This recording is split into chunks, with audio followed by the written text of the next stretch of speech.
الحمد للہ وکفیٰ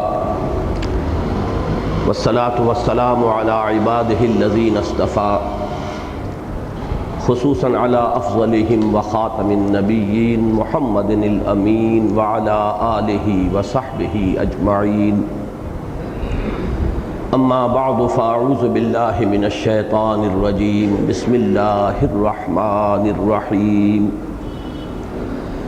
تبارک الذی بیدہ الملک وہو علی کل شیء قدیر الذی خلق الموت والحیاة لیبلوکم ایکم احسن عملا وہو العزیز الغفور الذی خلق سبع سماوات طباقا ما ترى في خلق الرحمن من تفاوت فارجع البصر هل ترى من فطور ثم ارجع البصر كرتين ينقلب إليك البصر خاسئا وهو حسير ولقد زينا السماء الدنيا بمصابيح وجعلناها رجوما للشياطين وأعتدنا لهم عذاب السعير وَلِلَّذِينَ كَفَرُوا بِرَبِّهِمْ عَذَابُ جَهَنَّمَ وَبِئْسَ الْمَصِيرُ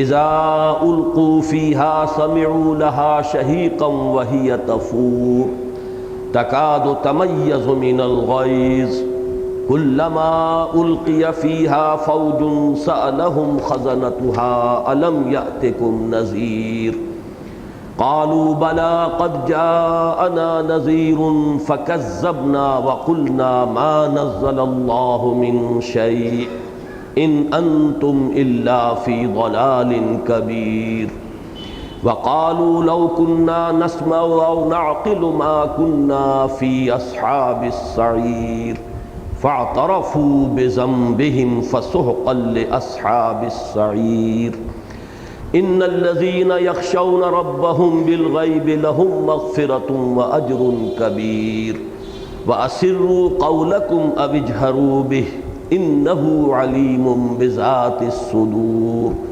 الا يعلم من خلق وهو اللطيف الخبير صدق الله العظيم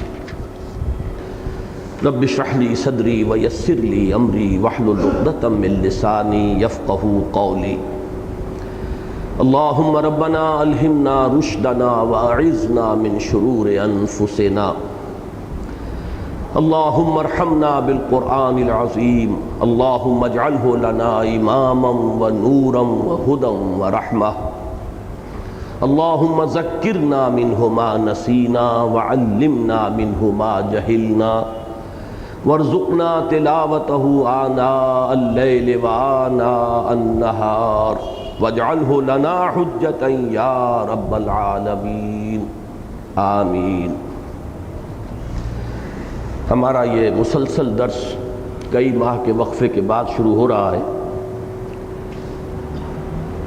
اور چونکہ آج مکی اور مدنی صورتوں کے جو 7 گروپ قرآن مجید میں ہیں، ان میں سے آخری اور 7واں گروپ شروع ہو رہا ہے، اس اعتبار سے چند باتیں مجھے آج پھر دہرانی ہوں گی۔ قرآن مجید میں سورتوں کی جو تقسیم ہے منزلوں کی شکل میں اور گروپوں کی صورت میں، اس کے بارے میں۔ قرآن مجید کی کل 114 صورتیں ہیں، اور ان کی ایک تقسیم تو بہت قدیم ہے، دور صحابہ سے رضی اللہ تعالی عنہم ان کا ذکر ہمیں ملتا ہے، اور وہ ہیں منزلیں تلاوت کے لیے، کہ ایک منزل روزانہ انسان تلاوت کر لے تو ایک ہفتے میں قرآن مجید ختم ہو جائے۔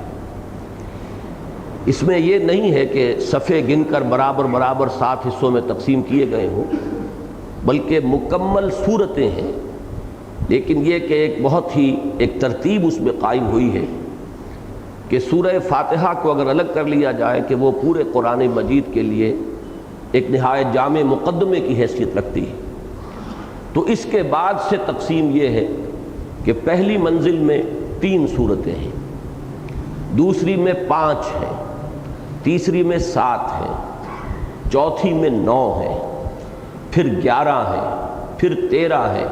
یوں سمجھئے کہ یہ بڑھتا چلا جا رہا ہے، سیڑھی جو ہے بڑے ہی ایک حساب سے بڑھ رہی ہے۔ البتہ حزب مفصل جو کہلاتا ہے آخری، اس میں 65 صورتیں ہیں، وہ بھی 15 کا ملٹیپل بنتا ہے 13 کا، 13 ضرب 5 65، اس کے اندر بھی ایک حسن ہے عددی اعتبار سے۔ ان میں مکی مدنی کی کوئی تقسیم نہیں ہے، بلکہ یہ ہے کہ اصل پیش نظر یہ ہے کہ تقریباً مساوی 7 حصے ہو جائیں، بالکل مساوی نہیں ہے۔ اس میں سے جو پہلا گروپ ہے، پہلی منزل 5.25 پارے کی ہے، بعض جو ہیں وہ 4 پارے 4.25 پارے کے لگ بھگ ہیں۔ آخری منزل جو ہے وہ سورہ قاف سے شروع ہوتی ہے، اور یہ آپ کے علم میں ہے کہ 26ویں پارے میں سورہ قاف ہے، 27 28 29 30 تقریباً 4.25 پارے اس کے بنیں گے، تو بالکل برابر نہیں ہے، البتہ تقریباً مساوی 7 حصے۔ یہ 7 منزلیں جو ہیں، اور ان کو 7 احزاب بھی کہتے ہیں، جیسا کہ میں عرض کر چکا ہوں یہ قدیم ہے، ان کا ذکر آپ کو دور صحابہ سے مل جائے گا۔ البتہ بازی قریب میں نظم قرآن کے ضمن میں جو خاص ایک غور و فکر مولانا حمید الدین فراہی رحمۃ اللہ علیہ سے جس کا آغاز ہوا، اور اس میں یقیناً کچھ پیش قدمی ہوئی ہے اور آگے بڑھے ہیں مولانا امین حسن اصلاحی، تو اگرچہ مولانا اصلاحی کی بہت سی تفسیری آراء سے بھی ہمیں اختلاف ہے، خاص طور پر حد رجم کے بارے میں جو رائے انہوں نے ظاہر کی ہے اس کی بنا پر تو شدید صدمہ بھی ہے، اور محسوس ایسا ہوتا ہے کہ وہ کم سے کم اس معاملے میں منکرین حدیث اور منکرین سنت کے صف میں جا کر کھڑے ہو گئے۔ تاہم اس کے یہ معنی نہیں ہے کہ ان کی کوئی خدمت نہیں ہے اور تفسیر قرآن کے ضمن میں اور بالخصوص تدبر قرآن کے ضمن میں انہوں نے کوئی کام نہیں کیا ہے۔ تو مولانا فراہی نے جو نظم قرآن کا تصور پیش کیا اس سے ایک قدم آگے بڑھے ہیں مولانا اصلاحی، اور میرے علم میں نہیں ہے کہ ان سے پہلے کسی نے اس حقیقت کی نشاندہی کی ہو، واللہ عالم، کہ جس طرح قرآن مجید کی یہ 7 منزلیں تلاوت کی ہیں، ایسے ہی 7 گروپ ہیں، اور یہ معنوی تقسیم ہے کہ ان میں سے ہر گروپ کا آغاز ہوتا ہے ایک یا ایک سے زائد مکی صورتوں سے، اور اختتام ہوتا ہے ایک یا ایک سے زائد مدنی صورتوں پر۔ تو مکیات مدنیات ایک گروپ، پھر مکیات پھر مدنیات دوسرا گروپ، پھر مکی پھر مدنی تیسرا گروپ، اور ان میں ظاہر بات ہے کہ ایک معنوی ربط قائم ہوتا ہے کہ ہر گروپ کا ایک مرکزی مضمون ہے، ایک اس کا عمود ہے۔ اسی مرکزی مضمون کا، جیسے آپ کہتے ہیں تصویر کے 2 رخ ہوتے ہیں، ایک رخ مکی صورتوں میں آئے گا اسی گروپ کے، اور دوسرا رخ جو ہے اسی گروپ کی مدنی صورتوں میں آئے گا، اور وہ مضمون گویا کہ اس عمود کی حد تک اس گروپ میں مکمل ہو جائے گا۔ اب میں زیادہ تفصیل میں اس وقت نہیں جا رہا ہوں، صرف یہ بات نوٹ کر لیجئے کہ پہلا اور آخری گروپ جو ہے اس کے مابین ایک عجیب عکسی نسبت ہے، ریسیپروکل ریشو ہے، کہ پہلے گروپ میں مکی صورت صرف ایک سورہ فاتحہ، بہت چھوٹی ہے حجم کے اعتبار سے، اگرچہ معنوی اعتبار سے وہ پورے قرآن مجید کے بھی مساوی اسے قرار دیا جا سکتا ہے، اساس القرآن، ام القرآن، اور حضرت ابی ابن کعب رضی اللہ تعالیٰ عنہ سے جو روایت مروی ہے اس کے مطابق تو حضور نے خود اس کو قرار دیا ہے والقرآن العظیم، جو سورہ حجر میں آیت آئی ہے وَلَقَدْ آتَيْنَاكَ سَبْعًا مِّنَ الْمَثَانِي وَالْقُرْآنَ الْعَظِيمِ، تو حضور نے فرمایا یہی 7 مثانی ہے، یہی قرآن عظیم ہے۔ تو اپنی جگہ وہ معنویت کے اعتبار سے اس کی جو عظمت ہے وہ مسلم ہے، لیکن یہ کہ حجم کے اعتبار سے بہت ہی مختصر، جبکہ 4 طویل ترین مدنی صورتیں، سورہ بقرہ، سورہ آل عمران، سورہ نساء، سورہ مائدہ، 6.25 پارے کے لگ بھگ جو ہے یہ مدنیات ہیں۔ اب بالکل یہ نسبت جو ہے اس آخری گروپ میں آ کر اب یہ عکسی ہو گئی ہے، ریسیپروکل ہے، نسبت الٹی ہو گئی ہے، کہ اس گروپ کے اندر 48 صورتیں شامل ہیں۔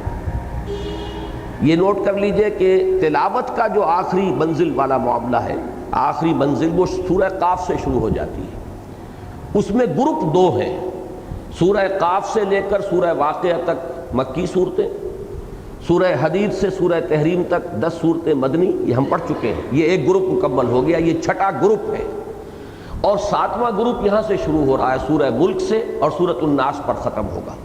یہ جو 48 صورتیں ہیں ان میں اکثر و بیشتر بلکہ تقریباً کل کی کل مکی صورتیں ہیں۔ یہاں آپ دیکھیں گے کہ اب مدنی صورتوں کی نسبت جو ہے وہ نہ ہونے کے برابر رہ گئی ہے، اور بہت سی صورتوں کا معاملہ جو ہے اس میں جو مدنیات ہیں وہ مختلف فی ہے۔ 5 صورتیں ہیں زیادہ سے زیادہ ان 48 میں سے جن کے بارے میں یہ کہا گیا ہے کہ وہ مدنی ہیں، جن میں سے متفق علیہ صرف ایک ہے اور وہ سورۃ النصر ہے، اذا جاء نصر اللہ والفتح۔ اس کے بارے میں تو اتفاق ہے کہ یہ مدنی صورت ہے۔ باقی 2 صورتیں اور ہیں، سورۃ البینہ اور سورۃ الزلزال، یہ ساتھ ساتھ ہیں۔ ان کے بارے میں بھی بعض مصاحف میں آپ کو یہ لکھا ہوا مل جائے گا کہ یہ مدنی صورتیں ہیں۔ اسی طریقے سے آخری 2 صورتیں معوذتین، ان کے بارے میں بھی یہ رائے ہے، لیکن میں نے دیکھا ہے کہ بہت سے حضرات ان کو بھی مکی صورتیں قرار دیتے ہیں۔ تو گویا کہ کل 5 صورتیں بنتی ہیں جن کے بارے میں یہ رائے ہے ان 48 میں سے کہ یہ مدنی ہیں۔ ان میں سے بھی 4 مختلف فی ہیں۔ متفق علیہ جو ہے وہ صرف ایک صورت بنتی ہے، وہ سورۃ النصر ہے۔ میری اپنی ایک رائے ہے اس کے ضمن میں، لیکن اول تو یہ کہ میں اس پر فی الحال جازم نہیں ہوں۔ جب اس مقام پر پہنچوں گا تو انشاءاللہ اپنی ایک رائے حتمی طور پر قائم کروں گا۔ مولانا اصلاحی صاحب کی چونکہ ذکر سے بات شروع ہوئی تھی تو یہ عرض کر دوں کہ ان کے نزدیک آخری 5 صورتیں مدنیات ہیں، سورۃ النصر، اس کے بعد سورۃ لہب، اور پھر سورہ اخلاص اور معوذتین۔ اور اس میں اب یہ بات بڑی عجیب ہے کہ جہاں تک سورۃ اللہب کا تعلق ہے اس میں تقریباً اجماع ہے کہ وہ مکی صورت ہے، ابتدائی دور میں نازل ہوئی ہے، جبکہ حضور نے اپنا پہلا خطبہ ارشاد فرمایا تھا کوہ صفا پر کھڑے ہو کر، اور ابو لہب نے اس وقت وہ بہت ہی گستاخانہ الفاظ استعمال کیے تھے، تبا لکا لہذا جمعتنا۔ تو تقریباً اجماع ہے کہ اس پر یہ صورت نازل ہوئی، تبت یدا ابی لہب وتب۔ لیکن مولانا اصلاحی صاحب کی اپنی ایک تعویل ہے، انہوں نے اسے مدنی صورت قرار دیا ہے۔ تو بہرحال میں ابھی اپنی رائے جو ہے جیسا کہ میں نے عرض کیا آپ کے سامنے پیش نہیں کر رہا، اس وقت صرف یہ بیان کرنا مقصود تھا کہ پہلے گروپ اور آخری گروپ میں یہ ریسیپروکل ریشو ہے، عکسی نسبت ہے، کہ پہلے گروپ میں تقریباً تمام صورتیں 6.25 پارہ اور یہ مدنیات پر مشتمل ہے، اور مکی صورت صرف سورہ فاتحہ ہے۔ اسی طریقے سے آخری جو یہ گروپ ہے سورہ ملک سے سورۃ الناس تک، اگرچہ تعداد اس میں سب سے زیادہ ہے صورتوں کی، 48 صورتیں ہیں، لیکن ان میں معدود چند یہ مدنی ہے اور اکثر و بیشتر مکی صورتیں ہیں۔ یہ جو آخری 2 گروپ ہیں سورہ قاف سے لے کر اور سورہ تحریم تک 6واں گروپ، اور سورۃ الملک سے لے کر اور سورۃ الناس تک یہ 7واں گروپ، ان دونوں کا مرکزی مضمون ایک ہی ہے، اور وہ ہے انذار آخرت، قیامت کی خبر دینا اور متنبع کرنا کہ لوگوں تمہیں مرنے کے بعد معدوم نہیں ہو جانا ہے، موت معدوم ہو جانے کا نام نہیں ہے، بلکہ یہ تو زندگی کی ایک حالت سے دوسری حالت کو منتقل ہونے کا نام ہے۔ موت ایک زندگی کا وقفہ ہے، یعنی آگے بڑھیں گے دم لے کر، اور یہ جو یہاں سے انتقال ہو رہا ہے تو اس کے بعد کی زندگی کے بھی 2 حصے ہیں، ایک برزخی زندگی ہے اور دوسری پھر وہ حیات اخروی ہے بعث بعد الموت کے بعد، اور وہ ہے اصل زندگی، وَإِنَّ الدَّارَ الْآخِرَةَ لَهِيَ الْحَيَوَانُ لَوْ كَانُوا يَعْلَمُونَ۔ اس زندگی کے اعمال کا نتیجہ اس زندگی کے اندر برآمد ہوگا۔ تمہارے لیے کوئی اسکیپ نہیں ہے، کوئی فرار نہیں ہے، کہیں بچ نکلنے کی کوئی صورت نہیں ہے۔ تم ایک امتحان سے دوچار کیے گئے ہو اس حیات دنیاوی میں، اور اس کا نتیجہ یوم القیامہ کو برآمد ہوگا، اور لازماً جزا و سزا ہو کر رہے گی۔ جیسے کہ حضور کے ایک ابتدائی خطبے کے الفاظ میں نے بارہا آپ کو سنائے ہیں کہ واللہ لتموتن کما تنامون ثم لتبعثن کما تستيقظون ثم لتحسبن بما تعملون ثم لتجزبن بالاحسان احسانا وبالسوء سوءا وانها لجنۃ ابدا او لنار ابدا، کہ خدا کی قسم تم سب پر موت وارد ہوگی جیسے کہ روزانہ رات کو تم سو جاتے ہو، پھر تمہیں لازماً اٹھا لیا جائے گا جیسے کہ روزانہ صبح کو بیدار ہو جاتے ہو، پھر لازماً تمہارا حساب کتاب ہوگا، محاسبہ ہوگا، پھر لازماً تمہیں بدلہ ملے گا، اور وہ بدلہ کیا ہوگا؟ بھلائی کا بھلا بدلہ، برائی کی بری سزا، اور وہ کیا ہے؟ وَإِنَّهَا لَجَنَّةٌ أَبَدًا أَوْ لَنَارٌ أَبَدًا، یا وہ جنت ہے ہمیشہ ہمیش کے لیے، اور یا وہ پھر آگ ہے ہمیشہ ہمیش کے لیے، جہنم ہے ہمیشہ ہمیش کے لیے۔ یہ ہے اصل میں کہ جو ان صورتوں کا بالخصوص اس کی جو مکیات ہیں ان کا مرکزی مضمون ہے۔ اس میں خاص طور پر وہ انداز جو ہے جو اب ہم اس آخری گروپ میں دیکھیں گے وہ ہے چونکا دینے والا انداز۔ ایسا انداز ہے کہ جیسے ایک ایسی بات کہی جا رہی ہو کہ جو لوگوں کے ذہن سے بالکل ہی جس سے ذہول ہو چکا تھا، ذہن سے دور ہو چکی تھی، اور جس سے کہ اچانک ایک چہمے گوئی شروع ہو گئی۔ چنانچہ یہ تیسری سورت جو آئے گی، سورت 30ویں پارے میں، الحاقہ ملحاقہ وما ادراک ملحاقہ، اب یہ انداز جو ہے پھر آخری پارے میں آپ کو ملے گا یہی انداز، القارعہ ملقارعہ وما ادراک ملقارعہ۔ یہ انداز جو ہے یہ سوتوں کو جگانے کا انداز ہے، نیند کے باتوں کو بیدار کرنے کا انداز ہے، جھنجھوڑنے کا انداز ہے، کچھ سوچیں غور کریں۔ اسی طریقے سے سورۃ القارعہ کے بعد جو آئی، الہاکم التکاثر حتی زرتم المقابر کلا سوف تعلمون ثم کلا سوف تعلمون، اصل حقیقت تم پر منکشف ہو جائے گی، تم اس وقت اسے نظر انداز کیے چلے جا رہے ہو، تم اس کے بارے میں کچھ غور کرنے کے لیے بھی تیار نہیں۔ یہی انداز جو ہے، عم یتساءلون عن النبأ العظیم الذی ہم فیہ مختلفون کلا سیعلمون ثم کلا سیعلمون، یہ انداز جو ہے ان صورتوں کا یہ نمایاں ہے بہت اکثر و بیشتر میں۔ اگرچہ بعض دوسری صورتوں کے اندر بہت دوسرے حکیمانہ اور فلسفیانہ مضامین بھی ہیں، لیکن بحیثیت مجموعی جو ہے اس گروپ میں خاص طور پر یہ انذار جو ہے وہ چونکانے کے انداز میں ہے، جس کے بارے میں کہ مولانا حالی کی وہ تعبیر بالکل صحیح ہے کہ وہ بجلی کا کڑکا تھا یا صوت ہادی، عرب کی زمین جس نے ساری ہلا دی، جس کے نتیجے میں چاہے لوگوں نے مانا چاہے نہیں مانا لیکن ایک چہمے گوئی شروع ہو گئی۔ یہ کیا بات کہہ رہے ہیں، یہ کیا خبر دے رہے ہیں؟ کسی نے کہا ہے ہاتھ لما توعدون، یہ انہونی بات ہے، نہیں ہو سکتی، ناممکن ہے، جب ہم مر جائیں گے، گل سڑ جائیں گے، عظاما نخرہ، ہڈیاں بھی ہماری جو ہیں وہ گل سڑ جائیں گی تو پھر دوبارہ اٹھا لیا جائے گا، یہ بات سمجھ میں آنے والی نہیں۔ تو چاہے کسی نے مانا چاہے نہیں مانا، لیکن یوں سمجھیے کہ ایک بحث شروع ہو گئی، ایک گفتگو شروع ہو گئی، وہ شروع کر دینا کا ادھر حقیقت یہ انداز ہے کہ جو ان صورتوں کے اندر جو ہے اکثر و بیشتر میں آپ کو ملے گا۔ بس اس تمہید کے بعد سورۃ الملک جس کا ہم آج آغاز کر رہے ہیں، اس کے بارے میں جان لیجئے کہ اس سورہ مبارکہ کی بھی فضائل میں بہت سے روایات موجود ہیں، اور اس کی ایک خصوصی اہمیت ہے۔ یہ سورت بھی اوراد میں سے ہے، یعنی ورد جس کو بنایا جائے اور اس کو پڑھنا جو ہے اس کے اندر بہت سے منفعت مضمر ہے۔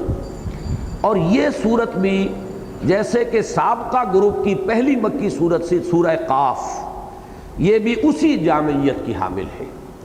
اس میں قرآن مجید کے فلسفہ اور حکمت کے بھی بہت اہم مضامین آئے ہیں۔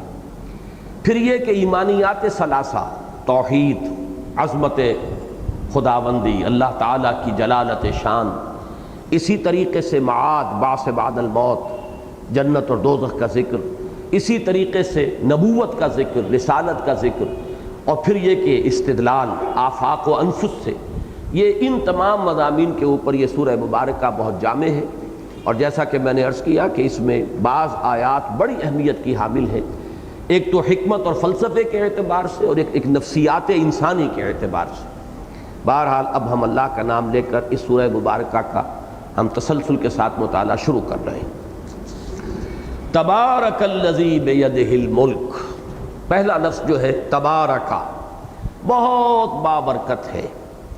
ایک تو یہ تفاعلہ، یہ جو وزن ہے اس میں مبالغے کا مفہوم ہے، بہت بابرکت۔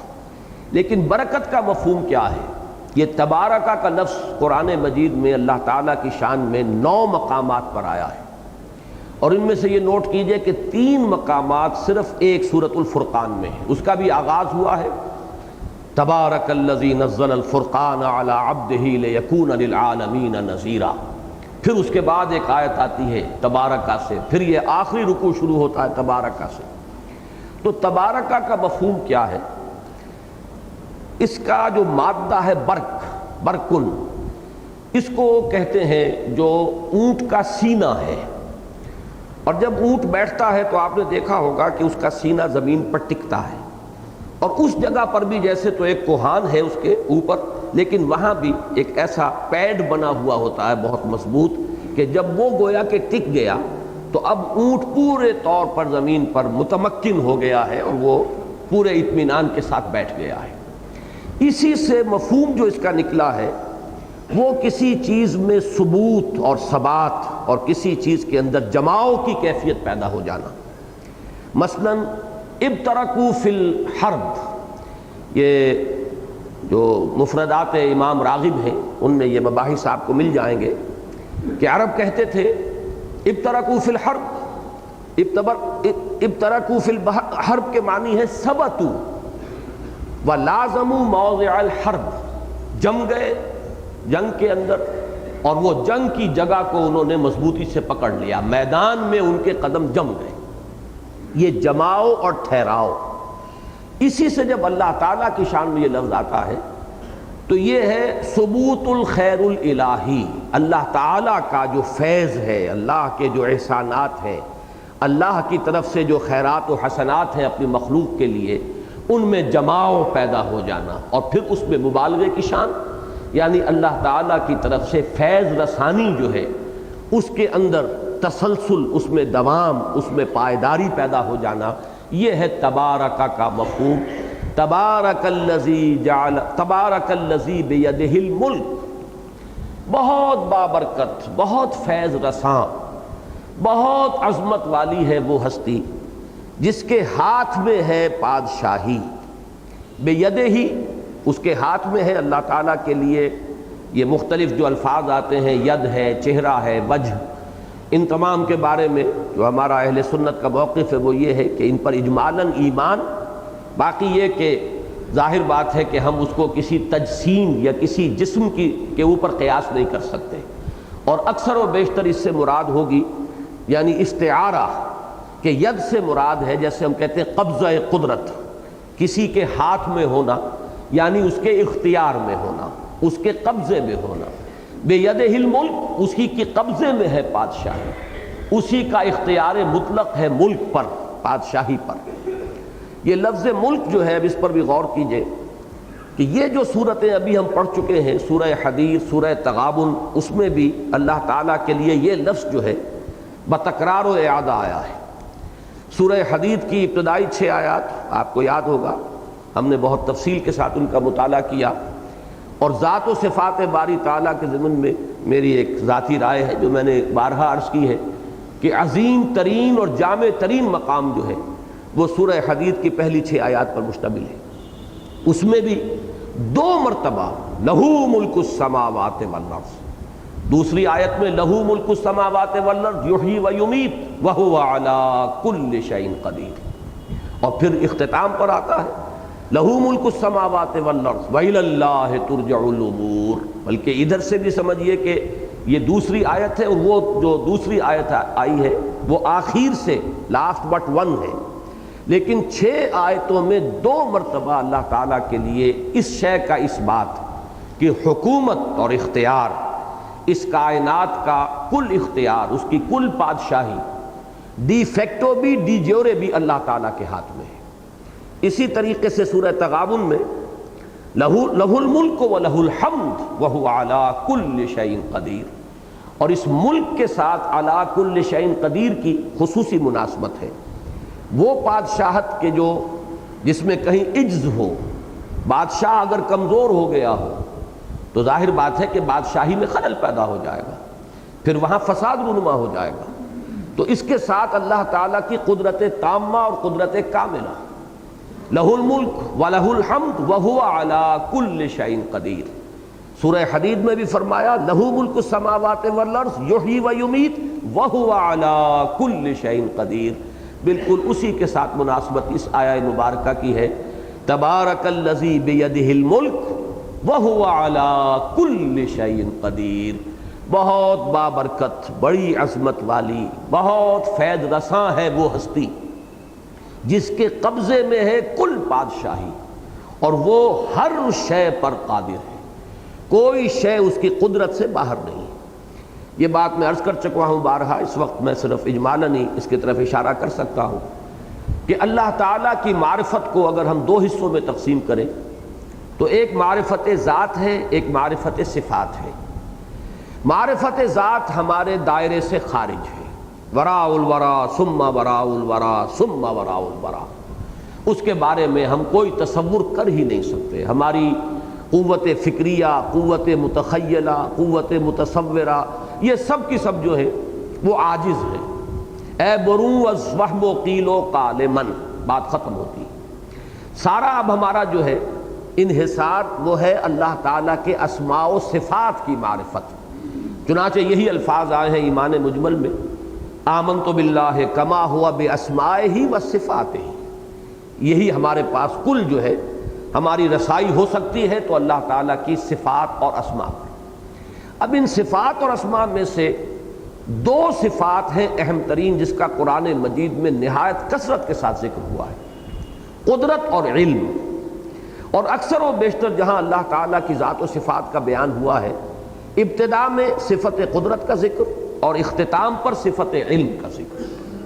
سورہ حدید کا چونکہ میں نے ابھی حوالہ دیا ہے، ان 6 آیات میں بھی دیکھیے کہ ابتدا میں پہلی آیت میں وَهُوَ عَلَىٰ كُلِّ شَيْءٍ قَدِيرٌ، اور اس کے بعد اختتام کیا ہوتا ہے؟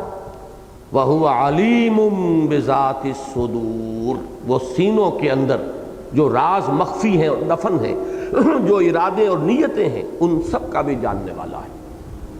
اسی طریقے سے سورہ تغابن میں شروع میں فرمایا یسبح للہ ما فی السماوات و ما فی الارض لہ الملک و لہ الحمد وہو علی کل شیء قدیر، اور چوتھی آیت کل کی کل مشتمل ہے اللہ تعالیٰ کی صفت علم پر، یعلم ما فی السماوات والارض ویعلم ما تسرون وما تعلنون واللہ علیم بذات الصدور۔ بالکل وہی نسبت آپ کو اس رکوع میں نظر آئے گی جو آج ہم پڑھ رہے ہیں۔ شروع میں وَهُوَ عَلَىٰ كُلِّ شَيْءٍ قَدِيرٌ، اور اختتام پر اس رکوع کے وَهُوَ اللَّطِيفُ الْخَبِيرُ أَلَا يَعْلَمُ مَنْ خَلَقَ وَهُوَ اللَّطِيفُ الْخَبِيرُ، بلکہ اس سے پہلے کی آیت وَأَسِرُّوا قَوْلَكُمْ أَوِ اجْهَرُوا بِهِ إِنَّهُ عَلِيمٌ بِذَاتِ الصُّدُورِ۔ تو یہ نسبت وہی ہے کہ آغاز اللہ تعالیٰ کی صفت قدرت کے بیان سے، اختتام اللہ تعالیٰ کی صفت علم کے بیان سے۔ ان دونوں کی اہمیت جو ہے وہ در حقیقت معاد سے متعلق ہے، کہ معاد کے ضمن میں، باس بعد الموت کے ضمن میں، جزا و سزا کے ضمن میں، حساب کتاب کے ضمن میں جو وسوسے ذہن انسانی میں آتے ہیں، وہ پہلا وسوسہ وہ ہے جس کا علاج ہوگا اللہ تعالیٰ کی صفت قدرت کے اوپر یقین۔ یعنی وسوسہ یہ ہے کیسے ہوگا، مر جائیں گے، گل سڑ جائیں گے، ہماری ہڈیاں بھی نہیں ہوں گی۔ اور جیسا کہ میں نے بارہا کہا ہے کہ آج کا کوئی نوجوان جس نے تھوڑی سی فزکس پڑھ لی ہو، کیمسٹری پڑھ لی ہو، وہ کہے گا کہ وہ تو ان کے ایٹمز بھی جو ہے وہ تحلیل ہو چکے ہوں گے، ان کے پروٹونز اور نیوٹرونز بھی نہ معلوم کہاں سے کہاں جا چکے ہوں گے، اب کہاں ان کو دوبارہ پیدا کیا جا سکے گا۔ اس کا علاج ہے اللہ تعالیٰ کی صفت قدرت کا مراقبہ کرنا، وَهُوَ عَلَىٰ كُلِّ شَيْءٍ قَدِيرٌ۔ اگر اس کا مراقبہ ہوگا تو یہ وسوسہ ختم ہو جائے گا، اس کی بنیاد، اس کی جڑ کٹ جائے گی۔ اسی طریقے سے دوسرا وسوسہ یہ آتا ہے، کہاں اللہ کے علم میں یہ ساری ڈیٹیلز ہوں گی، ایک انسان پوری عمر میں جو عمل کرتا ہے، ایک دن میں کیا کیا اس کے اعمال ہیں، کیا کیا خیالات اس کے ذہن میں آ رہے ہیں، کیا کیا وسوسے آ رہے ہیں، کیا کیا وہ اپنی جو ہے منصوبہ بندیاں کر رہا ہے، کہاں یہ تمام چیزیں ریکارڈ میں ہوں گی، کہاں علم میں ہوں گی۔ اب اس کا جواب ہے اللہ تعالیٰ کی صفت علم، یعلم ما فی السماوات والارض ویعلم ما تسرون وما تعلنون واللہ علیم بذات الصدور۔ جیسے کہ سورہ لقمان میں بھی فرمایا، حضرت لقمان کی جو نصیحت تھی اپنے بیٹے کو کہ یا بنی انہا ان تک مثقال حبۃ من خردل فتکن فی صخرۃ او فی السماوات او فی الارض یأت بها اللہ ان اللہ لطیف خبیر۔ تو اللہ تعالیٰ نہایت باریک بین ہے، باخبر ہے، کوئی شے اس کے علم سے باہر نہیں ہے، ہر شے اس کے علم میں ہے۔ جیسے ایک جگہ فرمایا ولا رطب ولا یابس، نہ کوئی تر ہے شے نہ کوئی خشک ہے مگر اس کے علم میں ہے۔ یہاں تک کہ کوئی پتا درخت سے نہیں گرتا، کوئی ظلمات البر والبحر کے اندر کوئی شے نہیں ہے کہ جو گرتی ہو یا حرکت کرتی ہو مگر اس کے علم میں ہے۔ تو یہ سارا ایمفیسس جو ہے اللہ تعالیٰ کی صفت علم پر، اس کا بھی براہ راست تعلق معاد کے ساتھ ہے۔ یہی وجہ ہے کہ اس سورہ مبارکہ کے بھی آغاز میں اللہ تعالیٰ کی صفت قدرت کا ذکر ہے، اور اس رکوع کا اختتام پھر اللہ تعالیٰ کی صفت علم پر ہوگا۔ تبارک الذی بیدہ الملک وہو علی کل شیء قدیر الذی خلق الموت والحیاۃ لیبلوکم ایکم احسن عملا۔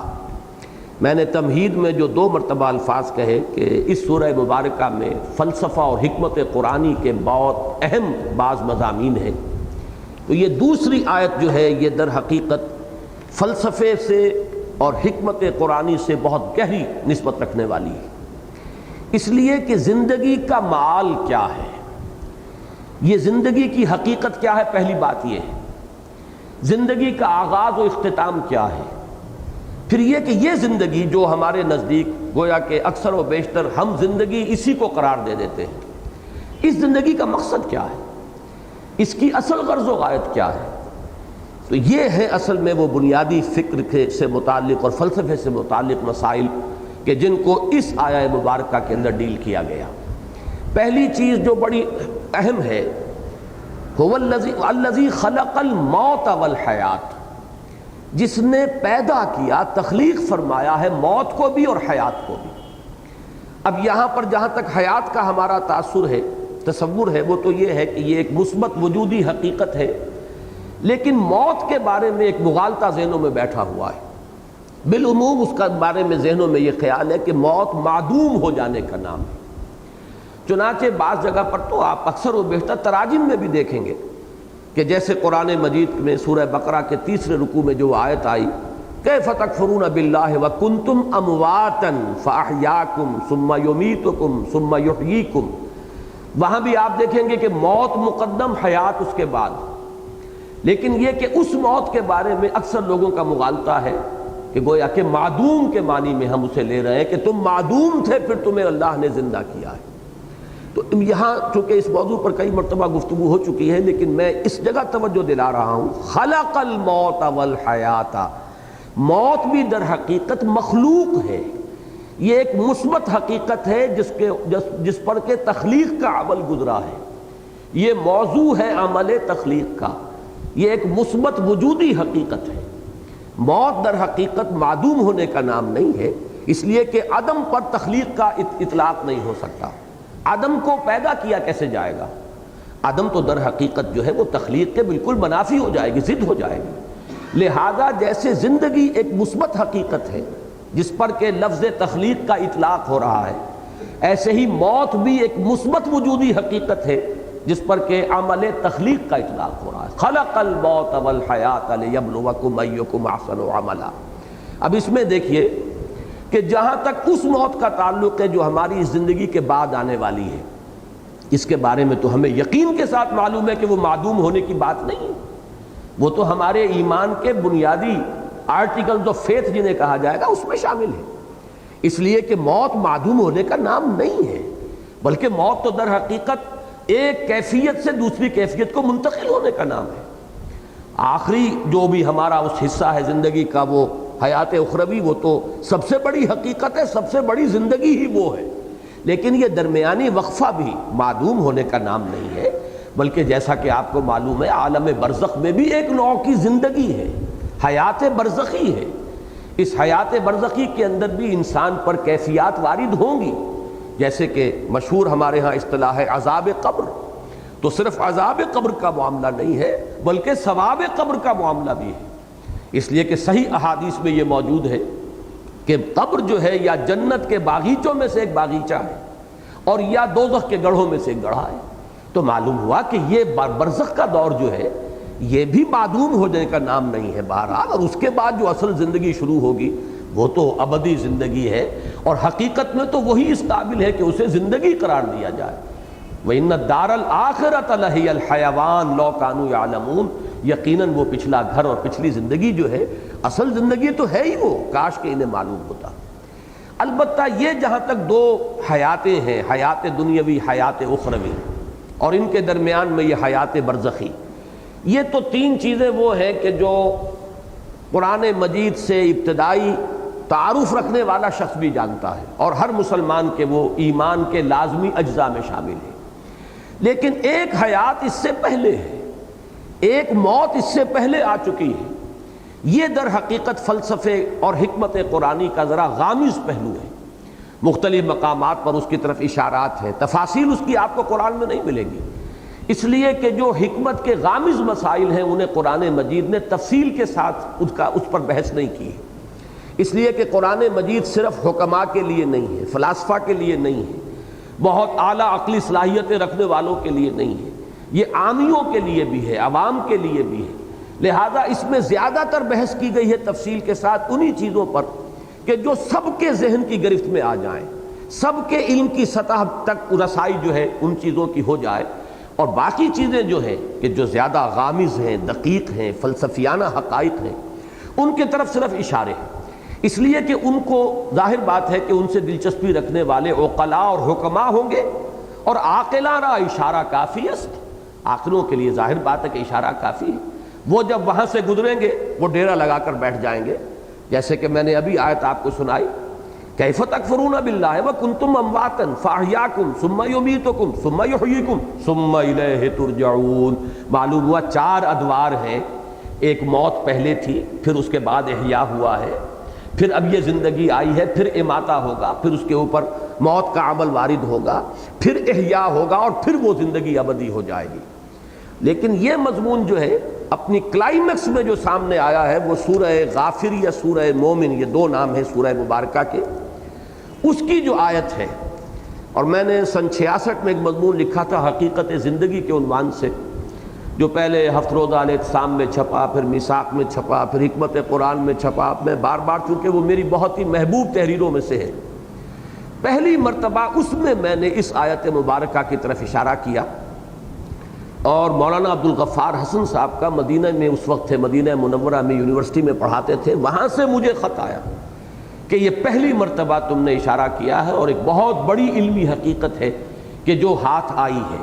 ان کا وہ تحسین کا خط میں نے شائع بھی کیا تھا میثاق میں، وہ آیہ مبارکہ جس میں صراحت کے ساتھ 2 اماتے اور 2 احیاء، اہل جہنم کی فریاد آئی ہے ان الفاظ میں کہ وہ جہنمی اللہ تعالیٰ سے فریاد کریں گے، ربنا امتنا اثنتین واحییتنا اثنتین فاعترفنا بذنوبنا فہل الی خروج من سبیل۔ اے رب ہمارے، تو نے ہمیں 2 مرتبہ مارا اور 2 مرتبہ جلایا۔ یہاں خاص طور پر جو نوٹ کرنے کی بات ہے وہ ہے احیاء کے معنی زندہ کرنا، اماتہ کے معنی مارنا۔ کسی شے کو مارنے کا مطلب یہ کہ پہلے وہ زندہ تھی، تب اس پر اماتہ ہوگا نا، اور اس کے بعد پھر وہ مردہ سے اس کو زندہ کیا جا رہا ہے۔ اور وہاں بھی آپ دیکھ رہے ہیں جیسے یہاں ہے خلق الموت والحیات، موت کو مقدم رکھا گیا ہے حیات پر، اسی طرح وہاں کنتم امواتا فاحیاکم ثم یمیتکم ثم یحییکم، دونوں مرتبہ موت مقدم ہے حیات پر۔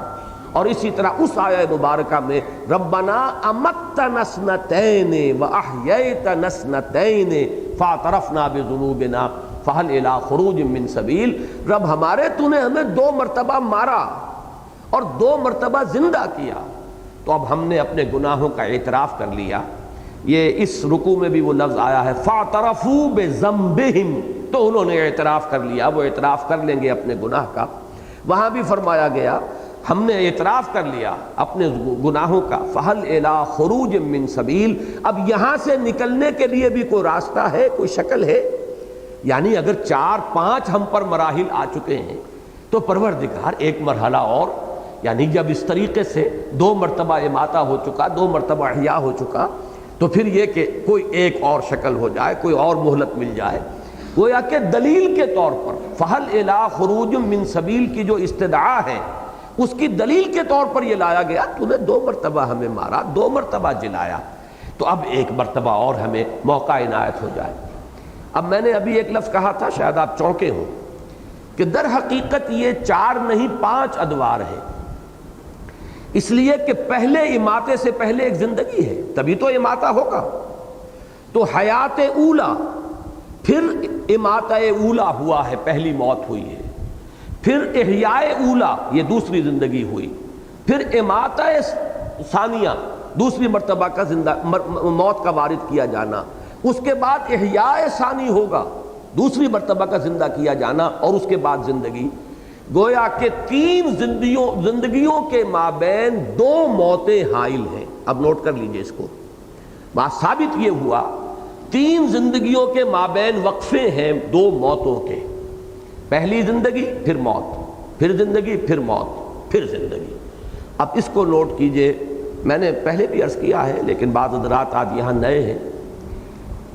پہلی ہماری تخلیق ہوئی عالم ارواح میں، اس کے لیے لفظ تخلیق بھی مناسب نہیں ہے، ایجاد یا ابداع، اس لیے کہ حجت اللہ البالغہ جو بڑی مشہور معروف اور بڑی مارکۃ الآراء تصنیف ہے امام الہند شاہ ولی اللہ دہلوی رحمۃ اللہ علیہ کی، اس کا ابتدائی حصہ جو ہے وہ ان کے فلسفے پر مشتمل ہے، اور پہلا باب جو ہے اس میں افعال الہی، اللہ تعالیٰ کے 3 بنیادی افعال پر بحث کی گئی ہے۔ اللہ کے 3 کام بنیادی ہیں۔ پہلا کیا ہے؟ ابداع، یعنی عدم محض سے وجود بخشنا، یہ ابداع ہے۔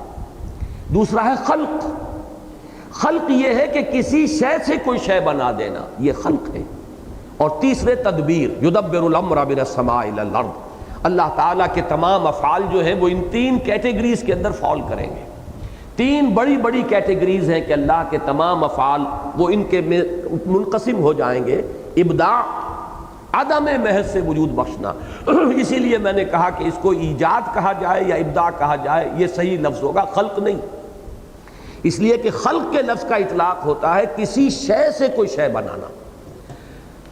آپ نے پڑھا ہے خلق الانسان من صلصال کالفخار، پیدا کیا انسان کو، بنایا انسان کو مٹی سے، کھنکتی ہوئی مٹی، سوکھی ہوئی، سوکھا گارا جو سوکھ کر کھنکنے لگا ہے۔ وَخَلَقَ الْجَانَّ مِن مَارِجٍ مِّن نَار، اور جنات کو پیدا فرمایا اس نے آگ کی لپٹ سے۔ وَخَلَقْنَا مِنَ الْمَاءِ كُلَّ شَيْءٍ حَيٍّ، ہم نے پانی سے بنائی ہے ہر شے جو زندہ ہے۔ معلوم ہوا خلق کے ساتھ جو ہے کوئی شے موجود ہوگی کہ کس شے سے بنائی گئی۔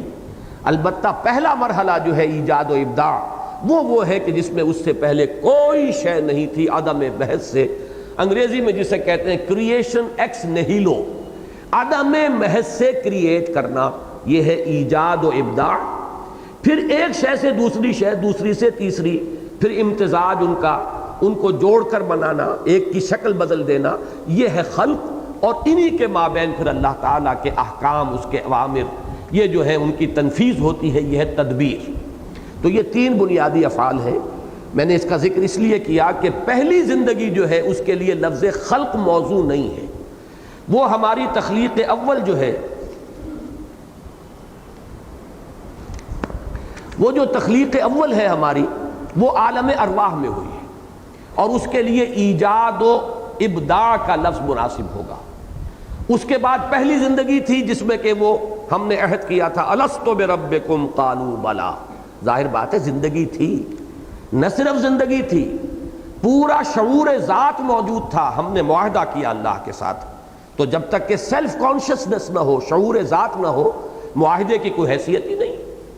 ہمیشہ آپ دیکھیں گے جب معاہدہ کیا جاتا ہے، اقرار کیا جاتا ہے، بقائمی ہوش و حواس میں یہ وعدہ کرتا ہوں یا معاہدہ کر رہا ہوں، تو گویا کہ اپنی ذات کا پورا شعور ہونا لازم ہے۔ ہم اس شعور ذات کے ساتھ زندہ تھے، اگرچہ جسموں کے ساتھ نہیں تھے، صرف ارواح کی شکل میں تھے۔ الارواح جنود مجندہ، وہ لشکروں کی صورت میں وہ تمام ارواح تھی جو اللہ کے حضور میں حاضر تھی، اور پوچھا گیا الست بربکم قالوا بلا۔ اب یہ پہلی حیات ہے، اس پر پہلا اماتہ طاری ہوا، پہلی مرتبہ مارا گیا، یعنی سلا دیا گیا، ان ارواح کو کسی کولڈ سٹوریج کے اندر رکھ دیا گیا۔ یہ ہے موت کا وہ پہلا مرحلہ جو اس زندگی میں آنے سے قبل ہم گزار آئے ہیں۔ اس کے بعد اب ہو رہا ہے احیاء اولا، وہ اس زندگی میں، اس عالم جو عنصری ہے اس کے اندر جب وہ رحم مادر میں ایک جسم تیار ہوا ہے تو وہ روح کو لا کر اس کولڈ سٹوریج سے، وہ جو روح معین ہے اس شخص کی، اس کو لا کر شامل کیا گیا، اور یہ گویا کہ احیاء اولا ہوا۔ اس کے بعد یہ زندگی دوسری آ گئی۔ در حقیقت یہ جسے ہم پہلی زندگی کہتے ہیں، یہ زندگی دوسری ہے کہ جو ہم اس عالم میں مادی میں بسر کر رہے ہیں۔ اس میں ہمارا جسم بھی ہے اور ہماری وہ روح بھی ہے، جبکہ پہلی زندگی میں صرف ارواح تھی۔ اس کے بعد دوسرا اماتہ ہوگا اور پھر عالم برزخ شروع ہوگا، پھر دوسرا احیاء ہوگا اور پھر ہماری آخری زندگی ہوگی اخروی زندگی، اور وہ پھر ہمیشہ کے لیے ہے، ابدی ہے۔ یہ ہے در حقیقت حیات انسانی کے مختلف ادوار۔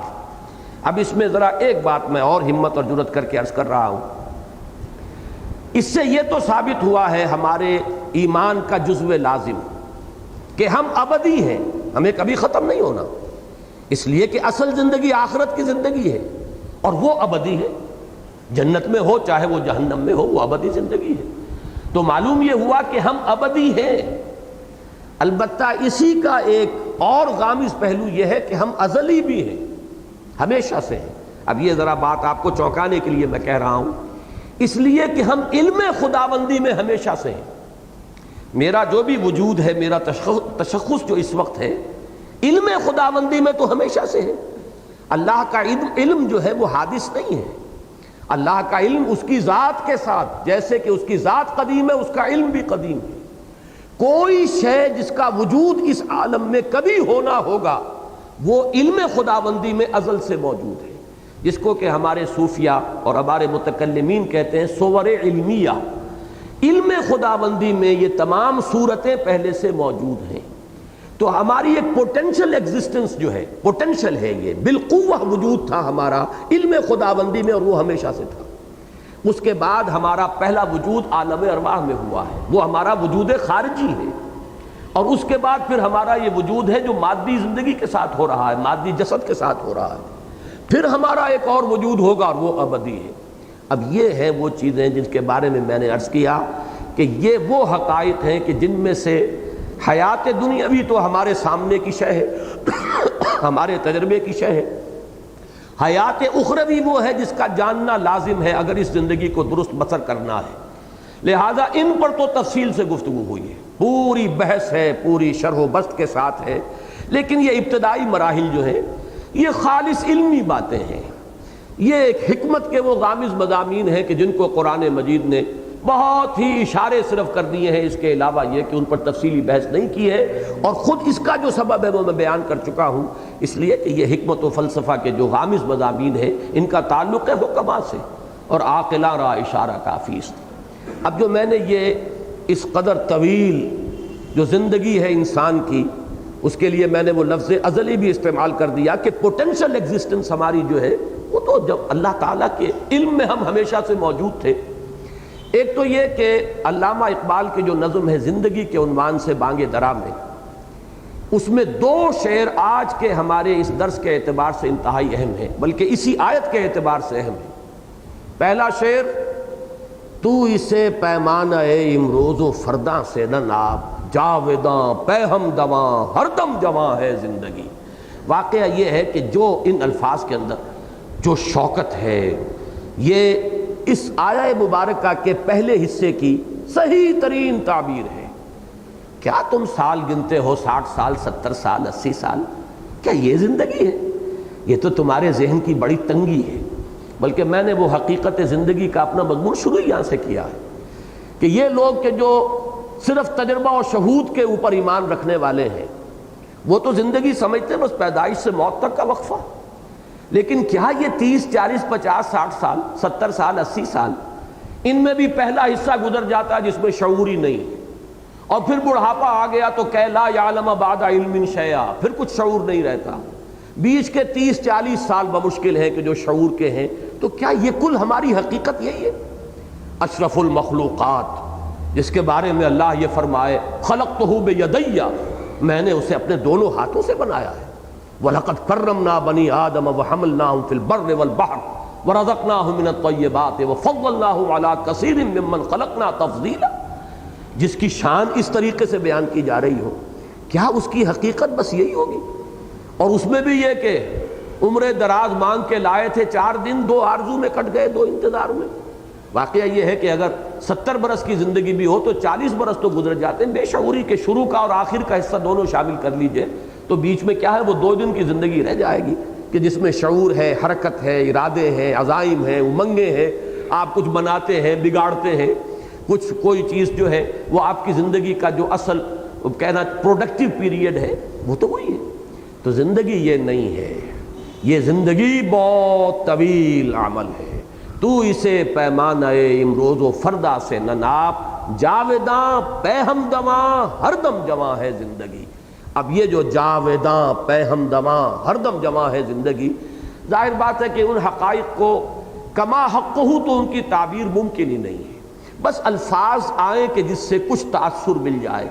اور میں نے آج جو بات عرض کی ہے اسے پھر نوٹ کر لیجئے کہ اس میں ایک حصہ تو ہمارے ایمان کا جزو لازم ہے، یعنی ابدیت، ہمیشہ کا وجود ہے ہمارا، اسے ختم نہیں ہونا ہے. وہ جنت میں ہے یا دوزخ میں ہے، اس لیے کہ ابدا خالدین فیہا ابدا جہنمیوں کے لیے بھی آیا ہے، اور خالدین فیہا ابدا اہل جنت کے لیے تو بے شمار جگہ پر آیا ہے. تو معلوم یہ ہوا کہ ہمارا وجود ابدی ہے. البتہ پہلا حصہ جو ہے اس کے بارے میں عام لوگ تو یہ سمجھتے ہیں کہ ہمارا وجود جو ہے وہ صرف پیدائش سے یا 9 مہینے اور ایڈ کر لیجئے کہ جو رحم مادر کے ہیں، بس یہاں سے سمجھے گا. ایک مادہ پرست کی نگاہ اس سے آگے نہیں جائے گی. اس سے آگے چلیے تو قرآن مجید نے ایک حقیقت یہ منکشف کی کہ تم تو ایک اور زندگی پہلے بتا بھی آئے ہو، گزار آئے ہو. ایک زندگی، ایک موت تم پر پہلے آ چکی ہے اس عالم مادی کے اندر آنے سے پہلے. اور وہ زندگی جو ہے وہ تھی جس میں کہ قول و قرار ہوا تھا الست بربکم قالوا بلا. اور تیسری بات میں نے عرض کی ہے، یہ بہت گہرے فلسفے کی بات ہے کہ در حقیقت اس سے بھی پہلے ہمارا ایک وجود، پوٹینشل وجود موجود تھا علم خداوندی میں. اب اس کے لیے میں علامہ اقبال کا ایک شعر آپ کو سنا رہا ہوں، فارسی کا، فلسفہ اور حکمت کے اعتبار سے بہت اونچا شعر ہے. بضمیرت آرمیدم تو بے جوش خود نمائی، بکنار برفگندی در آب دار خود را. اللہ سے خطاب کر رہے ہیں کہ اللہ میں تو تیرے اندر، ضمیر کہتے ہیں کسی کی مخفی حقیقت، اندر کی شے، میں تیرے باطن میں بڑے آرام میں سو رہا تھا. یعنی میں تھا موجود، ایک صور علمیہ کے اعتبار سے میں تیرے علم میں تھا.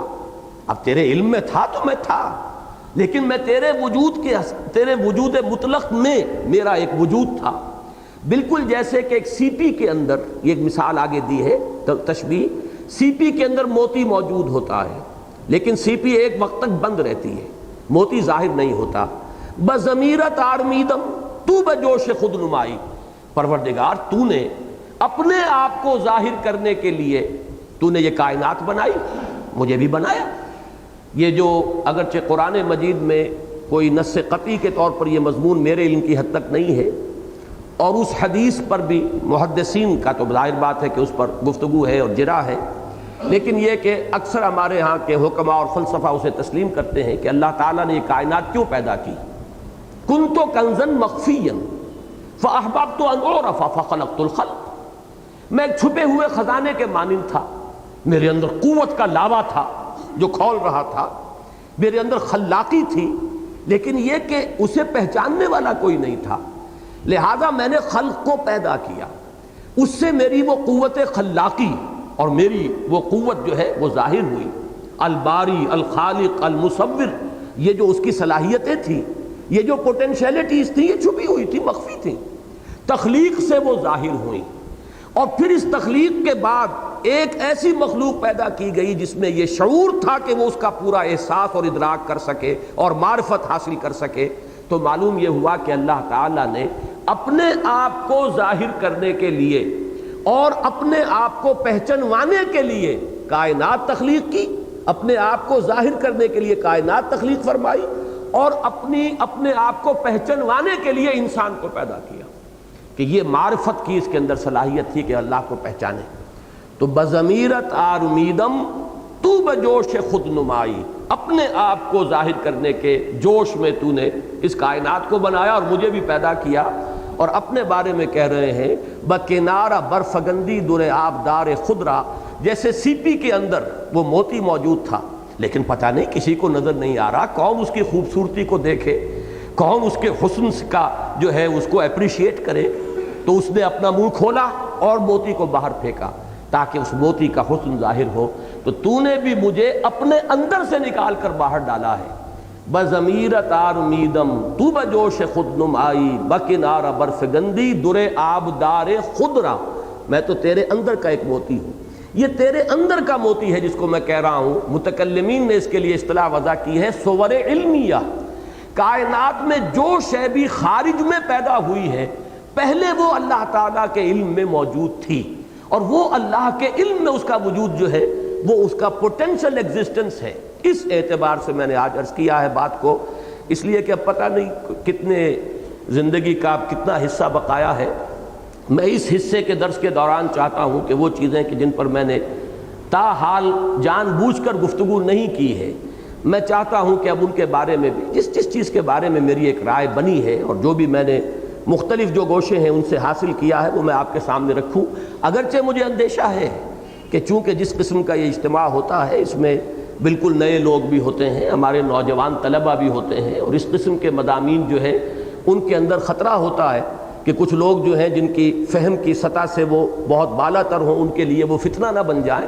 لیکن یہ کہ اب اور میرے پاس میں نہیں کہہ سکتا کہ کوئی موقع ہوگا کہ نہیں ہوگا کہ میں ان حقائق پر بھی گفتگو کر سکوں، اس لیے میں نے آج اس قدر تفصیل سے بات کی ہے۔ اب یہ جو میں نے عرض کیا ہے کہ 3 زندگیاں اور 2 موتیں، درمیان میں ہے یہ حیات دنیاوی۔ نوٹ کیجئے 5 میں نے مراحل بیان کیے، پہلی زندگی، پھر پہلی موت، دوسری زندگی، دوسری موت، پھر تیسری زندگی جو ابدی ہے۔ یہ جو درمیان کی زندگی اس کا مقصد کیا ہے؟ یہ وقفے کیوں ڈالے گئے؟ یہ ہے اصل سوال۔ پہلے کویسچن پوز کیجئے کہ ایک مسلسل عمل ہے یہ زندگی، تو اسے پیمانہ امروز و فردا سے ناب جاویداں پہم دواں ہر دم جواں ہے زندگی، یہ ایک مسلسل عمل ہے، تو وقفے کیوں ڈالے گئے؟ وقفے کا لفظ میں خاص طور پر استعمال کر رہا ہوں، وہ شعر میں آپ کو سنا چکا ہوں۔ موت ایک زندگی کا وقفہ ہے، یعنی آگے بڑھیں گے دم لے کر۔ یہ موت معدوم ہونے کا نام تو ہے ہی نہیں، یہ بھی زندگی کی ایک ایسی کیفیت ہے جس میں ہم شعور سے محروم ہو جاتے ہیں۔ شعور کے ساتھ تھے پہلی زندگی میں جب عہد کیا الست بربکم قالوا بلا، پھر وہ ارواح موجود تھیں، معدوم نہیں ہو گئی معاذ اللہ، لیکن شعور نہیں تھا، سلا دی گئی، کولڈ سٹوریج کے اندر سلا دی گئی۔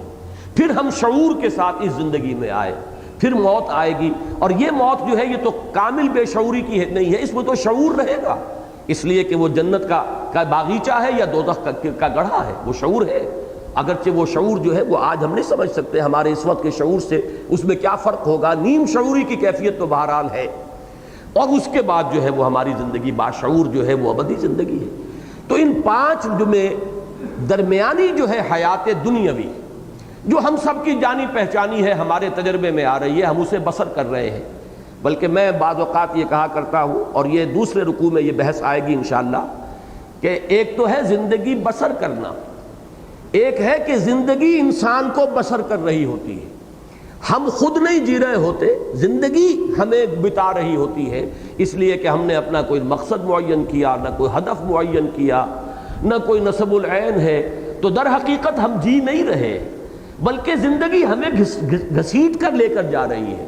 یہ جیسے کہ اگلی رکوع میں آئے گا کہ ایک وہ ہے جو سیدھا چل رہا ہو، فَمَن يَمْشِي مُكِبًّا عَلَى وَجْهِهِ أَهْدَىٰ أَمَّن يَمْشِي سَوِيًّا عَلَى صِرَاطٍ مُسْتَقِيمٍ۔ اوندھے منہ گھسٹ رہے ہیں کچھ لوگ، صرف اپنے پیٹ کے بل گھسٹ رہے ہیں، پیٹ کھانے کو مانگتا ہے، ڈال دیا تو وہ زندگی کی گاڑی چلی جا رہی ہے، وہ خود جی نہیں رہے، یہ زندگی برائے زندگی ہے، جبکہ زندگی در حقیقت کسی مقصد کے لیے ہونی چاہیے، کوئی آدرش ہو، کوئی نصب العین ہو، کوئی آئیڈیل ہو، کوئی آپ کا مقصود و مطلوب ہو، تب زندگی ہے۔ تو ایک ہے زندگی بسر کرنا، یہ بہت کم لوگوں کو نصیب ہے، حقیقت میں زندگی بسر کرتی ہے اکثر و بیشتر لوگوں کو، وہ زندگی نہیں گزارتے، زندگی انہیں گزارتی ہے۔ بہرحال یہ زندگی جو ہم گزار رہے ہیں، یا وہ زندگی جو ہمیں اس وقت گزار رہی ہے، بسر کر رہی ہے، اس کی غایت کیا ہے؟ یہ ہے جو دوسرا ٹکڑا اس آیہ مبارکہ کا، لِيَبْلُوَكُمْ أَيُّكُمْ أَحْسَنُ عَمَلًا۔ انتہائی اہم ہے کہ یہ در حقیقت ایک امتحانی وقفہ ہے، اس میں ٹیسٹنگ پیریڈ اس کو شمار کیجئے، امتحان، جیسے ایک 3 گھنٹے کا امتحان ہوتا ہے، میں بعض اوقات یہ کہا کرتا ہوں 3 گھنٹے کا امتحان، چونکہ ہر ایک شخص اس سے واقف ہے، یہ ایک 30 سال کا امتحان ہے، فرق کچھ نہیں ہے، یہ تو کوانٹیٹیو معاملہ ہے، کوالیٹیٹو کوئی فرق نہیں ہے۔ 3 گھنٹے کا امتحان، 30 سال کا امتحان۔ 30 سال میں اس لیے کہہ رہا ہوں کہ چاہے عمر کتنی بھی ہو، میں عرض کر چکا ہوں کہ پروڈکٹیو پیریڈ جو ہے انسان کی زندگی کا، جس میں وہ کچھ بناتا ہے یا بگاڑتا ہے، وہ در حقیقت وہ 30 سال کے لگ بھگ بنتے ہیں۔ 30 نہیں، 40 سال ہو جائیں گے، اللہ خیر سنا۔ تو یہ اس کا امتحان ہے۔ یہ بہت اہم بات ہے قرآن مجید کے فکر اور فلسفے کو سمجھنے کے لیے۔ پوری زندگی انسان کی اس امتحان ہی سے عبارت ہے۔ میں نے ایک مضمون لکھا تھا حج کی حقیقت پر، اور حضرت ابراہیم علیہ السلام کی شخصیت کے حوالے سے میں نے امتحانی مراحل گنوائے ہیں۔ پہلا امتحان انسان کا اس کے شعور کا ہوتا ہے کہ آیا وہ اپنے پروردگار کو پہچانتا ہے یا نہیں، اسی عالم محسوسات میں گم ہو کر رہ جاتا ہے، یا یہ کہ اس سے اوپر ابھرتا ہے اور وہ کھول آنکھ زمیں دیکھ، فلک دیکھ، فضا دیکھ، مشرق سے ابھرتے ہوئے سورج کو ذرا دیکھ۔ ان آیات الہیہ کے ذریعے سے اگر وہ معرفت حاصل کرتا ہے اللہ کی تو پہلے امتحان میں پاس ہو گیا۔ اور اگر وہ اسی میں گم ہو کر رہ گیا، صرف حیوانوں کا سا دیکھنا دیکھتا رہا اور حیوانوں کا سا سننا سنتا رہا، تو گویا کہ وہ ناکام ہوا۔ وہ تو ضل ضلالا بعیدا، جس نے خدا کو پہچانا ہی نہیں، وہ تو پہلے ہی امتحان میں فیل۔ اب جس نے پہچان لیا، اب اس کے بعد استقامت کا امتحان آئے گا۔ ان الذین قالوا ربنا اللہ ثم استقاموا، اب عمل کا امتحان شروع ہوگا۔ اللہ کا حکم ہے، اس کو مانو، اللہ نے روکا ہے، رکو۔ پھر اللہ تو اب تمہارے لیے ایک سے ایک چیلنج نیا لائے گا۔ پرائمری کا امتحان پاس کر لو گے تو مڈل ہے، پھر میٹرک ہے، پھر آگے چلے گا۔ حضرت ابراہیم علیہ السلام کا پہلا امتحان، باپ نے گھر سے نکالا، وَاہْجُرْنِی مَلِيًّا قَالَ سَلَامٌ عَلَيْكَ۔ وہ اللہ تعالیٰ کی توحید پر قائم ہے۔ پہلا امتحان جو ہے عمل کا پاس کیا ہے کہ وہ باپ نے گھر سے نکال دیا ہے۔ اس کے بعد اس سے بڑا امتحان، اب وہ نمرود کے دربار میں پیشی ہو رہی ہے، لیکن ان کا صبر، ثبات، استقامت، ان کا عزم، ان کا حوصلہ قائم ہے، اور آنکھوں میں آنکھیں ڈال کر بات کی ہے۔ جو مجادلہ سورہ بقرہ میں آیا ہے کہ تم اگر خدائی کے مدعی ہو تو اللہ تعالیٰ سورج کو مشرق سے نکالتا، مغرب سے نکال کے دکھاؤ۔ فَبُہِتَ الَّذِي كَفَرَ۔ تیسرا امتحان، ڈال دو اس کو آگ میں، اس کو جلا دو۔ بہت بڑا الاؤ بنا دیا گیا اور کھڑا کر دیا گیا۔ اب بھی آخری موقع ہے، باز آ جاؤ، رجوع کر لو۔ یہ امتحان، کامیاب ہوئے، بے خطر کود پڑا آتش نمرود میں۔ عشق عقل ہے محو تماشائے لبے بام ابھی۔ چوتھا امتحان، انی مہاجر الی ربی سیہدین، گھر بار وطن کو چھوڑ کر بالکل سمجھیے ان ولڈرنس نکل گئے ہیں۔ اس لیے کہ اس وقت کی دنیا کا تصور کیجئے، آج سے 4-4.5 ہزار سال قبل کی دنیا، کہاں معلوم تھا کہ کہاں جا رہے ہیں، کیا حالات ہوں گے، کہاں پر ہمیں کوئی ہوٹل بنے ہوئے ملیں گے یا سرائیں ملیں گی، لیکن نکل گئے۔ پھر پوری زندگی مہاجرت میں ہے، آج یہاں ہے، کل وہاں ہے۔ اور آخری امتحان جس پر کہ میں نے الفاظ لکھے ہیں کہ اس سے بڑی کامیابی اور کوئی نہیں ہو سکتی کہ ممتحن پکار اٹھے کہ وہ امتحان واقعتاً بڑا کڑا تھا۔ وہ جو فرمایا گیا ہے کہ اب اپنے بیٹے کو 100 برس کا بوڑھا، جس نے دعائیں مانگ مانگ کر بیٹا لیا تھا، اور اب وہ بیٹا 13 برس کا ہوا ہے۔ فَلَمَّا بَلَغَ مَعَهُ السَّعْيَ، جبکہ وہ بھاگ دوڑ کے قابل ہوا ہے، جبکہ بازو بن گیا ہے بوڑھے باپ کا۔ اور اچھے الفاظ وہاں پر میرے قلم سے اس وقت نکل گئے کہ وہ بوڑھا باپ دیکھ دیکھ کر جی رہا ہوگا، بیٹے کو جوان ہوتا دیکھ رہا ہے، میرے مشن کا علم بردار، میرے کام کو آگے لے کر چلنے والا، میرے دست و بازو بننے والا اللہ نے مجھے عطا فرمایا ہے، ولی عطا فرمایا ہے، ساتھی عطا فرمایا ہے۔ آخری امتحان جو ہے، ممتحن کے ترکش امتحان میں ایک تیر باقی تھا، اور وہ سب سے زیادہ کاری تیر، جب اس میں کامیاب ہوئے ہیں، فَلَمَّا أَسْلَمَا وَتَلَّهُ لِلْجَبِينِ وَنَادَيْنَاهُ أَن يَا إِبْرَاهِيمُ قَدْ صَدَّقْتَ الرُّؤْيَا إِنَّا كَذَلِكَ نَجْزِي الْمُحْسِنِينَ۔ اور اس میں فرمایا إِنَّ هَذَا لَهُوَ الْبَلَاءُ الْمُبِينُ۔ کوئی شک نہیں کہ یہ بہت کڑا امتحان تھا، ابراہیم تم نے سب پاس کر لی۔ یہ حضرت ابراہیم کی شخصیت اس اعتبار سے کہ پوری زندگی مسلسل امتحان کی زندگی ہے۔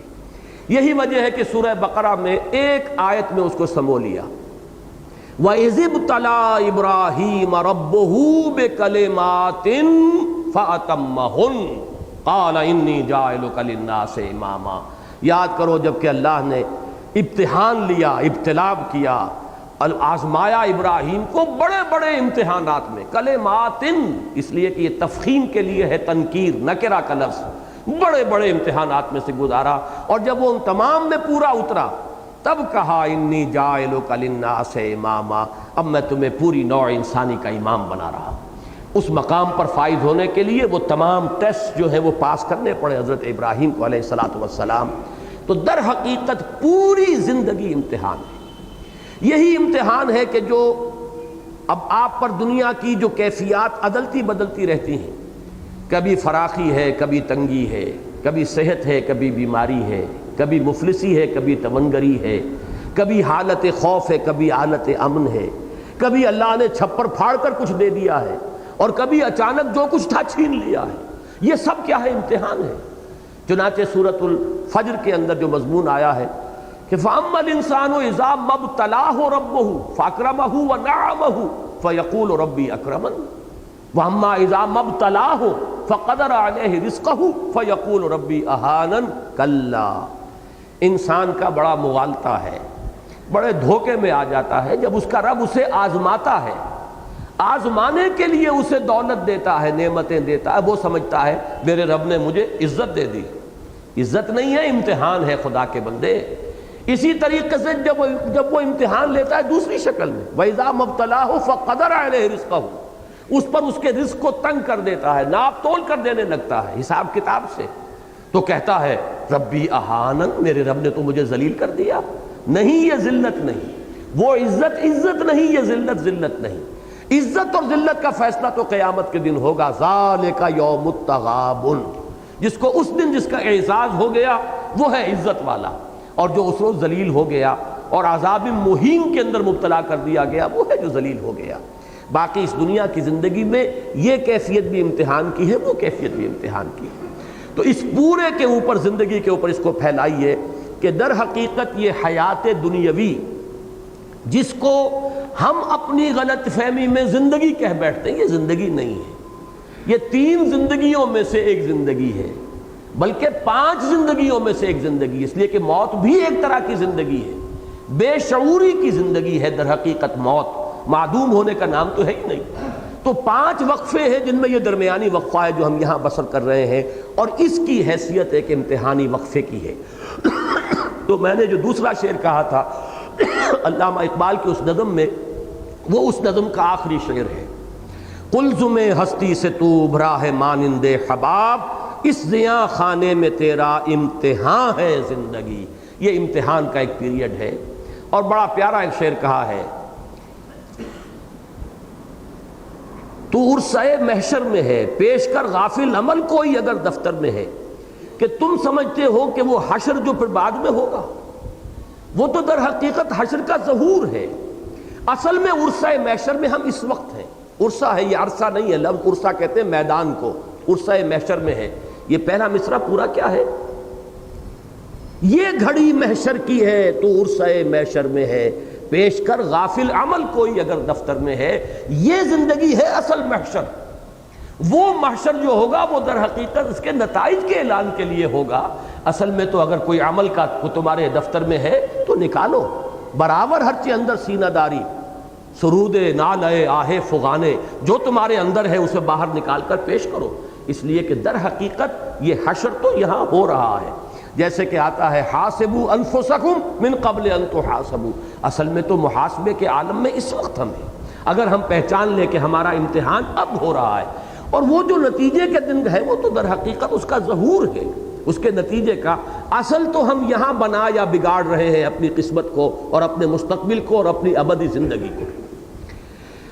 تبارک الذی بیدہ الملک وہو علی کل شیء قدیر الذی خلق الموت والحیات لیبلوکم ایکم احسن عملا، تاکہ تمہیں آزمائے۔ اب یہ نوٹ کیجئے، یہ جو لفظ ہے یہ بلا یبلو، یہ ثلاثی مجرد میں بھی آیا ہے، لیبلوکم ثلاثی مجرد ہے یہی پر ابلا یبلی بھی آتا ہے، لیبلیکم منہ بلاء حسنا، ابلا باب افعال سے بھی آتا ہے، پھر باب افتعال سے کثرت آیا ہے، نبتلی ہے، یبتلیکم، ان اللہ مبتلیکم بنہر، تو یہ جو لفظ آتا ہے باب افتعال سے، تینوں کا مفہوم ایک ہی ہے۔ بہت سے الفاظ جو ہے وہ مختلف ابواب میں آنے کے بعد مفہوم کچھ بدلتے ہیں، لیکن بلا یبلو، ابلا یبلی، ابتلا یبتلی، ان تینوں کا مفہوم ایک ہی ہے، لیبلوکم ایکم احسن عملا، تاکہ تمہیں جانچے، پرکھے، آزمائے کہ کون ہے تم میں سب سے اچھے عمل کرنے والا۔ اب اس کے حوالے سے میرا ذہن منتقل ہوا ہے فوری طور پر، جو ڈارون کا نظریہ ہے اس کے ضمن میں دو اصطلاحات آپ نے سنی ہوں گی، اسٹرگل فار ایگزسٹنس، کہ یہاں دنیا میں اپنے وجود کو برقرار رکھنے کے لیے ایک اسٹرگل ہے، ایک مقابلہ ہے، ایک مسابقت ہے، ایک دوسرے کے ساتھ ہم زور آزمائی کر رہے ہیں اپنے آپ کو برقرار رکھنے کے لیے۔ آپ کے پاس رزق کی مقدار محدود ہے، اب چھینا جھپٹی ہو رہی ہے، میں چاہتا ہوں میں آپ سے چھین لوں، آپ چاہتے ہیں میں مجھ سے چھین لیں، یہ ہے وہ اسٹرگل فار ایگزسٹنس۔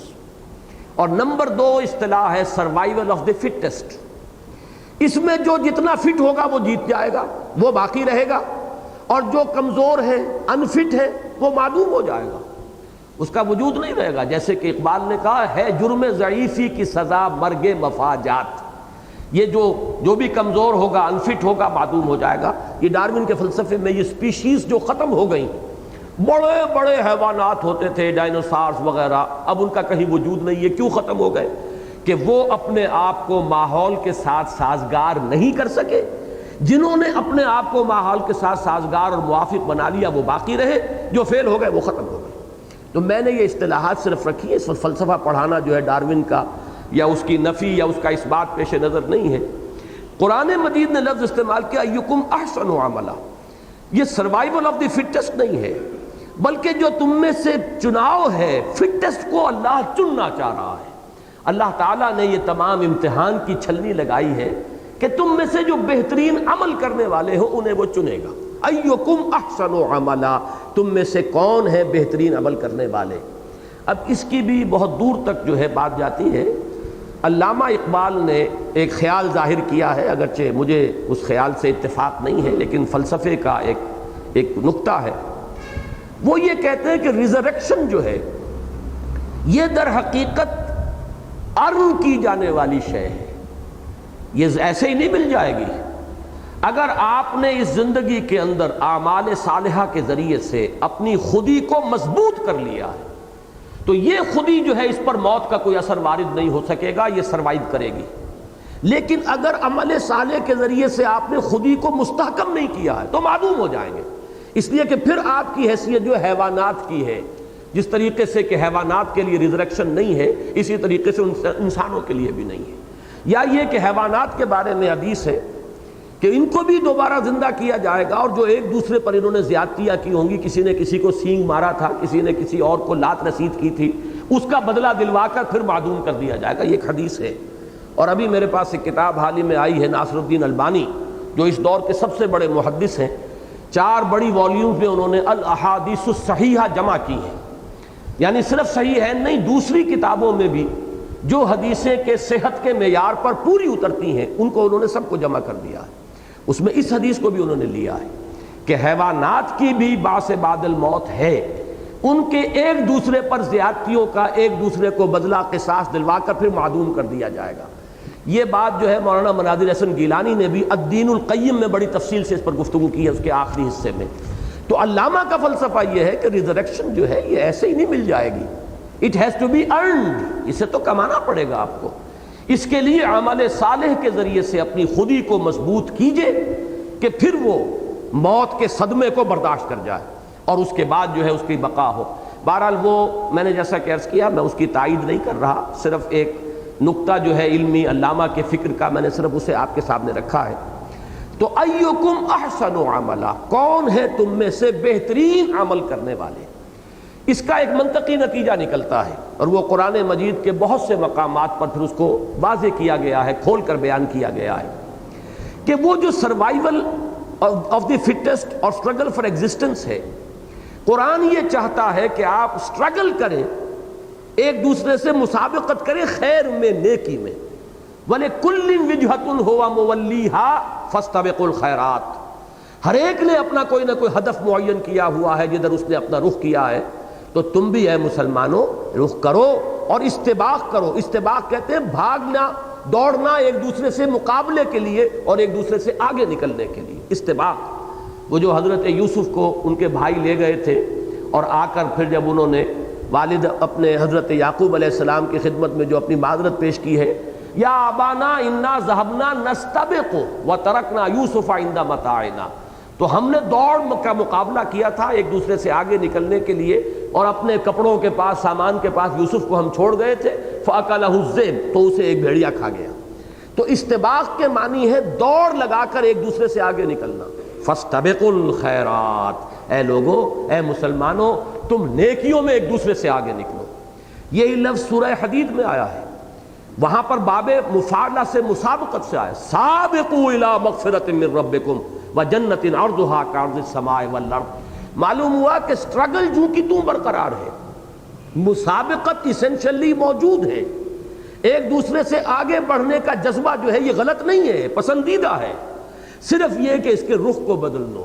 تم دنیا میں ایک دوسرے سے آگے نکلنا چاہ رہے ہو، تم دولت میں، جائیداد میں، دنیاوی شہرت میں، دنیاوی وجاہت میں، اس میں ایک دوسرے کو جو ہے شکست دینے کے درپے ہو، ایک دوسرے سے آگے نکلنے کی فکر کرے ہو. تمہارا مقام اس سے بہت بلند ہے. تم نیکیوں میں ایک دوسرے سے آگے نکلو، بھلائیوں میں ایک دوسرے سے آگے نکلو، خدمت خلق میں ایک دوسرے کو مات دینے کی کوشش کرو، ایک دوسرے سے آگے نکلنے کی کوشش کرو. تو معلوم یہ ہوا کہ اسی میں ایکم احسن عملا، اس میں ایک مسابقت اور ایک استباق، ایک دوسرے سے آگے بڑھنے، سٹرگل کرنے، ایک دوسرے سے آگے نکلنے کی کوشش جو ہے اس کی طرف بھی اشارہ موجود ہے، کہ جو پھر مدنی صورتوں میں، جیسا کہ میں نے 2 مثالیں آپ کو دے دی. سورہ بقرہ میں فرمایا وَلِكُلٍّ وِجْهَةٌ هُوَ مُوَلِّيهَا فَاسْتَبِقُوا الْخَيْرَاتِ، اور وہاں سورہ حدید میں فرمایا سابقوا الی مغفرۃ من ربکم وجنۃ عرضھا کعرض السماء والارض. تو مسابقت کا جذبہ اپنی جگہ درست ہے، یہ فطرت انسانی میں ودیت شدہ ہے. البتہ اس کے صحیح رخ پر ڈالنے کی بات ہے کہ اس کو نیکیوں اور بھلائیوں، خیرات اور حسنات اور خدمت خلق کے رخ پر ڈالو، اور اس میں ایک دوسرے سے بڑھنے کی کوشش کرو. وَهُوَ الْعَزِيزُ الْغَفُورُ، اور وہ العزیز ہے زبردست، اور غفور ہے بخشنے والا. اس کا تعلق اسی امتحان کے ساتھ ہے. امتحان کا نتیجہ دینے پر قادر ہے. یہ نہیں ہے کہ وہ کسی کو سزا دینا چاہے اور دے نہ پائے، کسی کے لیے عذاب کا فیصلہ کرے اور کوئی اسے روک لینے والا ہو، کوئی اس کا ہاتھ پکڑ لینے والا ہو، کوئی اس کے فیصلے کے آڑے آ جانے والا ہو. العزیز، العزیز وہ ہستی ہے جس کا اختیار مطلق ہے، نو لمیٹیشن، اس کے اختیارات میں کوئی تحدید نہیں ہے، جو چاہے کر گزرے. فعال لما یرید، یہ ہے العزیز. لیکن اس کے ساتھ الغفور بھی ہے، وہ بخشنے والا بھی ہے، خطاؤں سے درگزر کرنے والا بھی ہے. غفر کا اصل مفہوم ہے ڈھانپ لینا، اس لیے مغفر کہتے ہیں خود کو جو سر کو ڈھانپ لیتا ہے. تو در حقیقت اللہ تعالیٰ جس کو ہم کہتے ہیں پردہ پوشی بھی کرنے والا ہے، بخشنے والا، پردہ پوشی فرمانے والا. تو اس میں گویا کہ العزیز میں ایک پہلو ہے تخویف کا، خوف، دہشت پیدا کرنے والا، اور غفور میں تشویق کا، امید پیدا کرنے والا. اور جیسا کہ آپ کو معلوم ہے کہ در حقیقت انسان کا صحیح موقف ایک درمیانی کیفیت ہے، بین الخوف والرجاء. ایک طرف خوف کی کیفیت بھی برقرار رہے اور دوسری طرف اللہ کی مغفرت اور اس کی رحمت کی امید بھی قائم رہے. ان دونوں کے بین انسان کا موقف رہنا چاہیے. اگر ایک طرف ہو گیا، چاہے ادھر چاہے ادھر، اس میں ہلاکت ہے اور بربادی ہے. خوف کا انتہائی غلبہ ہو جائے گا تو انسان کی ہمت جواب دے جائے گی، ذرا سی غلطی ہوئی اور مایوس ہو کر بیٹھ جائے گا. پھر اس کے اندر اصلاح کے لیے جو ہمت درکار ہے، عزیمت درکار ہے، وہ باقی نہیں رہے گی. اور رجا کا بہت زیادہ غلبہ ہو گیا تو بے پرواہی آ جائے گی، استغنا ہو جائے گا، پھر اس کے اللہ تعالیٰ کے احکام کی فکر نہیں رہے گی. تو ان دونوں کے مابین بین الخوف والرجا رہنا چاہیے. اور العزیز الغفور، یہ اللہ تعالیٰ کے 2 نام، وہو العزیز الغفور، یہ اسی کے لیے کہ ایک میں تخویف کا پہلو ہے، دہشت ہے، خوف ہے، اور دوسری میں امید ہے، رجا ہے، اس کی رحمت اور مغفرت کا امیدوار ہونا. الذی خلق 7 سماوات طباقا، وہ کہ جس نے بنائے 7 آسمان تہ بر تہ ایک دوسرے کے اوپر. اب یہاں پر اگرچہ قرآن مجید نے کہیں صراحت کے ساتھ یہ نہیں کہا ہے کہ یہ آسمان اور زمین کس شے سے بنائے، اور عام طور پر جب ہم اس کو بیان کرنے میں آتے ہیں تو یہ کہ یہ عدم محض سے اللہ تعالیٰ نے ان کو وجود بخشا، ایک بات صحیح ہے، لیکن درمیان میں بہت سا وقفہ ہے، گیپ ہے بہت بڑا۔ اللہ تعالیٰ کا ایک امر کن ہے، اس امر کن نے کیا شکل اختیار کی ہے۔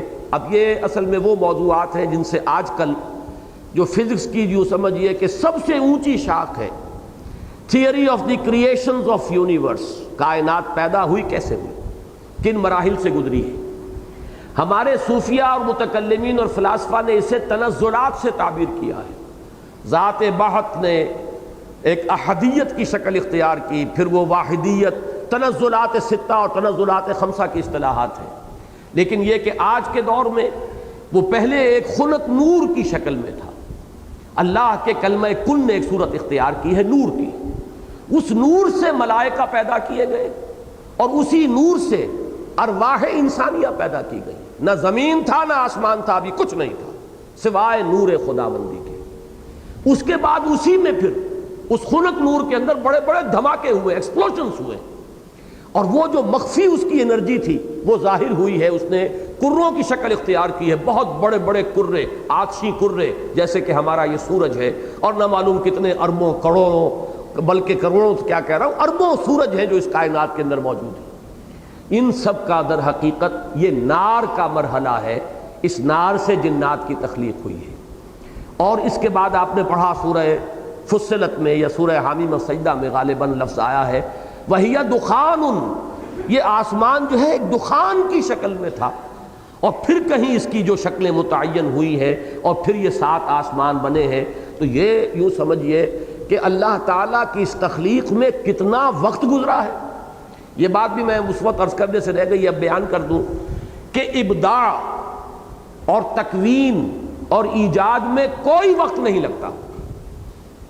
انما امرہ اذا اراد شیئا انما یقول کن فیکون، اس کا امر تو صرف یہ ہوتا ہے کہ وہ کہتا ہے کہ ہو جائے اور ہو جاتا ہے۔ No time element whatsoever, وقت کا کوئی ایلیمنٹ ہے ہی نہیں۔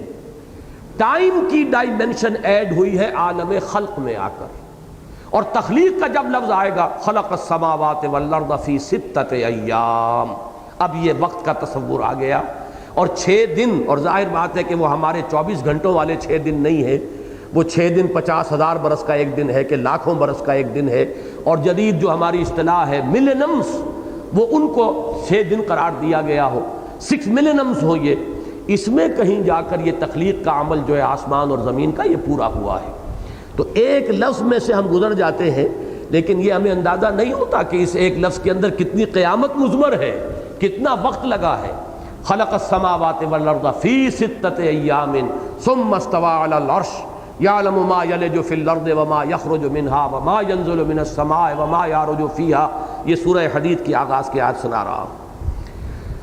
خلق الذی خلق 7 سماوات طباقا، یہ میں بار بار عرض کر چکا ہوں، 7 آسمانوں کا تہ بر تہ ہونا، اس پر تو ہمارا ایمان ہے، اس لیے کہ نصوص ہیں، بالکل واضح الفاظ ہیں، ان میں کوئی تعویل کی گنجائش نہیں ہے، لیکن ان کی حقیقت کو سمجھنے سے تاحال ہم قاصر ہیں۔ ہمارا جو بھی علم ہے، اور یہ ایسٹرونومی کا علم جہاں تک پہنچا ہے، علم فلکیات، بہت کچھ اس کے اندر ہماری رسائی ہونے کے باوجود ابھی وہ محض ابتدا ہے، کچھ پتہ نہیں اس کائنات کے بارے میں، اور اس میں یہ 7 کوئی محکم طبقات ہیں، پھر تہ بر تہ ہونے کی ان کی کیا کیفیت ہے، تاحال ہمارا علم جو ہے، ہمارا سائنٹیفک نالج اس جگہ تک نہیں پہنچا کہ ہم اس کی حقیقت کو سمجھ سکیں۔ لیکن یہ کہ یقین ہے کہ جس رفتار کے ساتھ یہ علم جو ہے ہمارا سائنس سے علم بڑھ رہا ہے، وقت آئے گا کہ حقیقت کھلے گی، اور تب ہمیں یہ محسوس ہوگا کہ یہ تھے وہ الفاظ اور یہ تھا مفہوم ان کا، کہ گویا کہ جو کچھ اللہ نے کہا تھا 100% درست کہا تھا۔ چنانچہ ابھی جس سورت کا میں نے حوالہ دیا تھا، سورہ فصلت یا سورہ حامیم السجدہ، اس کی آخری آیت یہ ہے سنوریکم آیاتنا فی الآفاق وفی انفسہم، سنوریہم آیاتنا فی فی الآفاق وفی انفسہم حتی یتبین لہم انہ الحق، ہم انہیں دکھاتے چلے جائیں گے اپنی آیات آفاق میں بھی، ان کے اپنی جانوں کے اندر بھی، یہاں تک کہ یہ بات ان پر بالکل روز روشن کی طرح عیاں ہو جائے گی کہ یہ قرآن سرتا سر حق ہے۔ تو جیسے جیسے علم ہمارا آگے بڑھ رہا ہے، قرآن مجید کی حقانیت جو ہے مزید مبرہن اور مزید مبین ہوتی چلی جا رہی ہے۔ ما تری فی خلق الرحمن من تفاوت، تم نہیں دیکھتے یا تم نہیں دیکھ سکو گے، ترا چونکہ یہ فعل مضارع عربی زبان میں حال اور مستقبل دونوں کو کور کرتا ہے۔ ما تری فی خلق الرحمن من تفاوت، تم رحمان کی تخلیق میں کوئی فرق نہ دیکھو گے۔ تفاوت کے لفظ پر غور کیجئے، یہ فوت سے بنا ہے، فوت میں کسی چیز کا کم ہو جانا۔ تفاوت باب تفاعل، اس میں ایک دوسرے کے ساتھ مقابلے کی شکل بھی آتی ہے، مبالغہ بھی آتا ہے۔ اردو میں ہم لفظ بولتے ہیں فرق و تفاوت، فرق و تفاوت، کسی چیز کے اندر کمی بیشی اور فرق پیدا ہو جانا۔ اب یہاں مراد کیا ہے کہ تم کوئی تفاوت نہ پاؤ گے، حالانکہ فرق تو اللہ تعالیٰ کی اس تخلیق میں بو قلمونی رنگا رنگی، یہاں تو کوئی دو چیزیں یکساں ہے ہی نہیں۔ انسانوں کی شکلیں مختلف، آپ کروڑوں انسانوں کو جمع کر لیجئے، دو انسانوں کی شکلیں آپ کو ایک جیسی نہیں ملیں گی۔ بالکل جو ہوتے ہیں جڑواں بہن بھائی ہوں، جڑواں بھائی ہوں، جڑواں بہنیں ہوں، ان میں کوئی مشابہت کبھی ہو جاتی ہے ایسی، لیکن یہ کہ وہ بھی بالکل ایک نہیں ہوتے۔ اس کا کلائمیکس یہ ہے کہ کسی دو انسانوں کے یہ تھمب امپریشنز جو ہے ایک جیسے نہیں ہیں۔ اسی پر تو آپ کی بہت سی تشخیص جو ہے اور تفتیش جو ہے اس کا دار و مدار اس پر ہے، اس کے ایکسپرٹس ہوتے ہیں۔ تو معلوم یہ ہوا ایک پودے میں اگر 10 گلاب کے پھول لگے ہوئے، 2 پھول ایک جیسے نہیں ہوں گے۔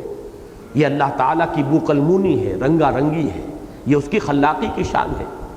تو میں جہاں تک سمجھ پایا ہوں کہ ما تری فی خلق الرحمن من تفاوت، اس کو میں سورہ رحمان کا جو مضمون ہے، اللہ تعالیٰ نے والسماء رفعها ووضع المیزان الا تطغوا فی المیزان، یہ عدم تفاوت در حقیقت توازن جو ہے اس کائنات کے اندر، جو کاسمک بیلنس کا ذکر میں کر چکا ہوں بڑی تفصیل سے جب سورہ رحمان ہم پڑھ رہے تھے، اور زیادہ فاصلہ نہیں ہے۔ سورہ رحمان جو ہے اس گروپ کی جو مکیات تھی، چھٹے گروپ کی، اس کے اندر وہ سورہ رحمان تھی۔ تو اللہ تعالیٰ نے ایک بیلنس قائم کیا ہے، اس بیلنس کے اندر کوئی امبیلنس تم نہیں پاؤ گے۔ اور یہ بات ہے کہ جو آج ہمارے سامنے جو اس طرح واضح ہے کہ یہ پورا جو سارا سلسلہ ہے سیاروں کا، یہ ایک باہمی کشش کا ایک نظام ہے جس کے بل پر قائم ہے۔ بال برابر فرق اگر ہو جائے، اب لفظ فرق لا رہا ہوں یہاں پر، بال برابر فرق ہو جائے تو وہ سارا بیلنس جو ہے وہ ڈسٹرب ہو جائے گا اور یہ کرے ایک دوسرے سے ٹکرائیں گے۔ یہ ہے در حقیقت وہ بہت ہی نازک بیلنس جس پر کہ اللہ تعالیٰ نے اس کائنات کو قائم کیا ہوا ہے۔ لو سانس بھی آہستہ کے نازک ہے بہت کام، آفاق کی اس کارگہ شیشہ گری کا، آفاق کے یہ عظیم کرے بھی شیشوں کے مانند ہے کہ ایک ذرا سا شیشہ جو ہے وہ اگر گرا ہے تو وہ ٹوٹ کر چورا چورا ہو جائے گا۔ تو ذرا سا یہ باہمی فاصلے جو ہیں ان کے اور مختلف مدار جو ہیں ان کے اندر ذرا سا فرق واقع ہو جائے تو تمام کرے ایک دوسرے کے ساتھ ٹکرا جائیں گے۔ یہ ہے میرے نزدیک یہاں پر ما تری فی خلق الرحمن من تفاوت، یہ تفاوت جو ہے شکل کا نہیں ہے، شکل کا تفاوت تو ہے، کرے بڑے بھی ہیں چھوٹے بھی ہیں، سورج بڑے بھی ہیں چھوٹے بھی ہیں، گلیکسیز ہے، پھر یہ کہ زمین کی مخلوقات ہیں، جانور ہے، فرق ہے، گونا گونی ہے، ایک ہی نوع ہے لیکن اس کے اندر شکلیں مختلف ہیں، ایک ہی پھول ہے، ایک ہی پودے کی شکلیں مختلف ہیں۔ بلکہ قرآن مجید میں مختلف جگہ پر اللہ تعالیٰ نے اپنی نشانیوں کو بیان کیا ہے کہ بسا اوقات کھجور کے 2 درخت ایک ہی جڑ پر کھڑے ہوئے ہیں لیکن ان دونوں کے پھل جو ہے ذائقے میں مختلف ہیں۔ زمین ایک، پانی ایک، سوائل ایک اور جڑ ایک، لیکن اس کے جو پھل آ رہے ہیں مختلف آ رہے ہیں۔ تو یہ تو در حقیقت اللہ کی خلاقی اور صنائی کا اس کی ایک نشانی ہے۔ تو تفاوت اس معنی میں نہیں بلکہ ایک عدم توازن تم اس میں نہیں پاؤ گے، بلکہ جیسا کہ سورہ رحمان میں فرمایا کہ والسماء رفعها ووضع الميزان الا تطغوا في الميزان واقيموا الوزن بالقسط ولا تخسروا الميزان، میں وہاں وضاحت کر چکا ہوں کہ اس میں عام طور پر لوگوں نے یہ جو تولنے والی میزان ہے وہ مراد لی ہے. وہ در حقیقت سورہ حدید میں جب لفظ آیا ہے وَأَنزَلْنَا مَعَهُمُ الْكِتَابَ وَالْمِيزَانَ، وہاں تو در حقیقت میزان اس مفہوم میں لی جا سکتی ہے، لیکن یہ کاسمک بیلنس ہے اس فضا کے اندر، اس خلا کے اندر، کائنات کے اندر جو توازن اللہ نے قائم کیا ہے. اس کے بعد فرمایا فَارْجِعِ الْبَصَرَ، تو ذرا لوٹاؤ اپنی نگاہ کو. کیوں کہا لوٹاؤ؟ اس لیے کہ پہلی مرتبہ کا دیکھنا وہ تھا جہاں اس کا ذکر نہیں کیا گیا، مَا تَرَىٰ فِي خَلْقِ الرَّحْمَٰنِ مِن تَفَاوُتٍ. پہلی مرتبہ غور کرو تمہیں اس کائنات کے اندر کہیں امبیلنس نظر نہیں آئے گا، کمال توازن پاؤ گے اس کائنات کے اندر. اس کے بعد فَارْجِعِ الْبَصَرَ، ذرا لوٹاؤ اپنی نگاہ کو پھر دیکھو. لیکن اس کے بعد آیا کرتین. کرتین سے مراد یہ دو مرتبہ نہیں، بار بار اپنی نگاہ کو بار بار لے جاؤ، غور کرو، سوچو. لیکن فرمایا ما هل ترى من فطور، تم دیکھتے ہو کہیں کوئی فطور؟ اب یہ فطور کے لفظ کو سمجھیے، فاطرا، فطر، اسی سے یہ عید الفطر تھی جو گزری ہے، زیادہ عرصہ نہیں ہوا. افطار ہے روزے کو توڑنا، روزے کو ختم کرنا، اور فطر کا لفظ ہے. اور یہ فے سے جو الفاظ شروع ہوتے ہیں بہت سے، ان میں آپ دیکھیں گے کہ ایک مفہوم مشترک ہوگا، توڑنا، پھاڑنا. فلق، رات کی تاریکی کا پردہ چاک ہوتا ہے اور سفیدہ سحر نمودار ہوتا ہے.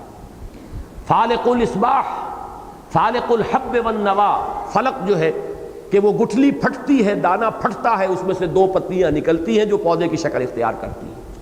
اسی طرح لفظ فطر ہے، اور اسی طریقے سے اور بہت سے الفاظ ہیں. یہ فقہ اللغہ کا موضوع ہے. فرج، فرج کا لفظ میں خاص طور پہ اس لیے نوٹ کرانا چاہتا ہوں، فرج بھی کہتے ہیں کسی خلا کو، اور خلا انسانی شخصیت کے اندر سب سے بڑا خلا جو ہے وہ اس کا سیکشول معاملہ ہے، جس میں کہ سب سے زیادہ اندیشہ ہوتا ہے کہ انسان بے قابو ہو جائے گا اور اس کی پوری شخصیت جو ہے اس کی راہ سے برباد ہو جائے گی. فرج کہتے ہیں کسی خلا کو. جیسے کہ فصیل میں کوئی دراڑ پڑ گئی ہو تو دشمن کا اندیشہ ہے کہ وہ اس میں داخل ہو جائے گا اور وہ جو قلعہ ہے وہ فتح ہو جائے گا. اسی طریقے سے انسانی شخصیت میں خاص طور پر یہ جنسی جذبہ جو ہے یہ اس شخصیت کے دراڑ کی حیثیت رکھتا ہے، اندیشے کی جگہ ہے. یہ جو فرمایا کہ تم ہمارے اس خلق میں ما ترا فی خلق الرحمن من هل ترى من فطور، دیکھتے ہو تم کوئی فطور؟ کہیں کوئی خلا ہے، کہیں کوئی رخنا ہے، رکھنے کا لفظ سب سے عمدہ ہوگا، کہیں کوئی دراڑ ہے، کہیں کوئی کمی ہے. یعنی یہ نظام انتہائی مربوط ہے، اس میں کہیں کوئی خلا نہیں ہے. اور اس کے لیے سورہ قاف کی آیت کا میں اشارہ کرنا چاہتا ہوں. وہاں لفظ فروج آیا ہے جہاں یہاں فطور آیا ہے. افلم ينظروا الى السماء فوقهم كيف بنيناها وزيناها وما لها من فروج. یہ فرج کی جمع فروج. کہیں کوئی خلا، کوئی رخنے، کہیں کوئی دراڑیں تمہیں نظر نہیں آئیں گی. یہ پورا مربوط ہے یہ سلسلہ تخلیق ہمارا، اور یہ ساری گفتگو ہو رہی ہے اس پورے کاسمک لیول پر.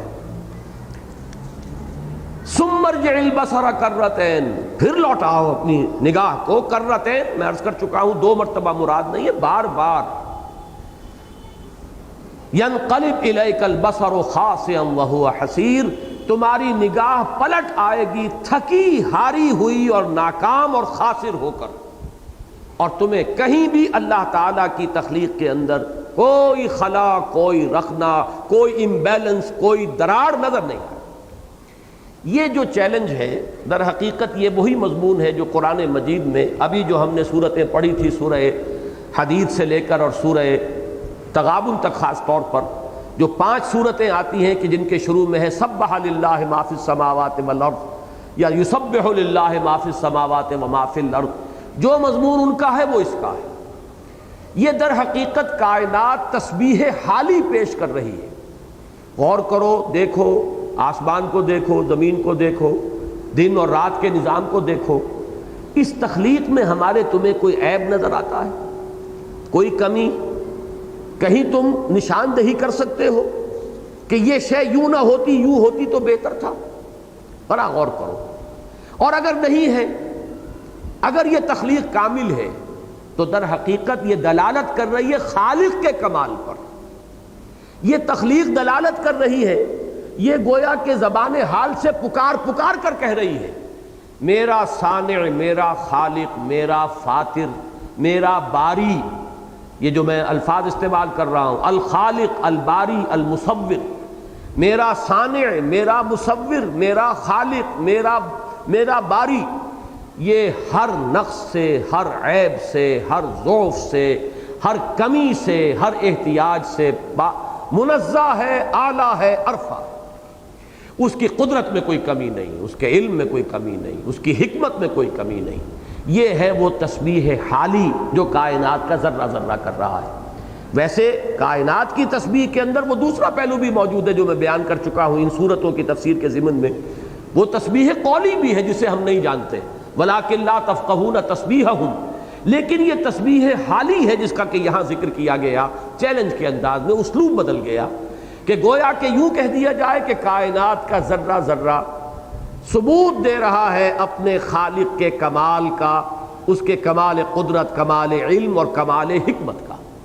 یا یوں کہہ دیا جائے، چیلنج کر دیا جائے کہ دیکھو ہماری کائنات کو، کہیں تمہیں اس میں عیب نظر آیا، کہیں کوئی دراڑ، کہیں کوئی خلا، کہیں کوئی نقص، کسی بھی اعتبار سے اگر تم نہیں نشاندہی کر سکتے تو اس کے معنی کیا ہے کہ مانو کہ جو اس کا خالق ہے وہ ہر عیب سے، ہر ضعف سے، ہر نقص سے پاک ہے، اعلیٰ ہے، عرفہ ہے، منزہ ہے.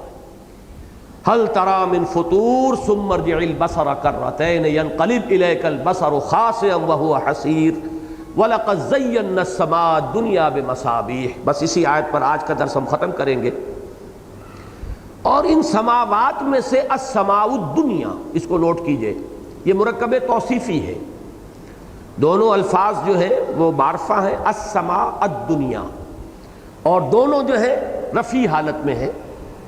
یہ یہاں پر تو دونوں منصوب ہیں، لیکن یہ کہ ویسے السماء الدنیا کہا جائے تو وہ مرفوع حالت ہوگی. مرکب توسیع ہے، یعنی قریب ترین، ادنا در حقیقت یہ دنی سے ادنا قریب ترین، اور دنیا اس کا مؤنث ہے.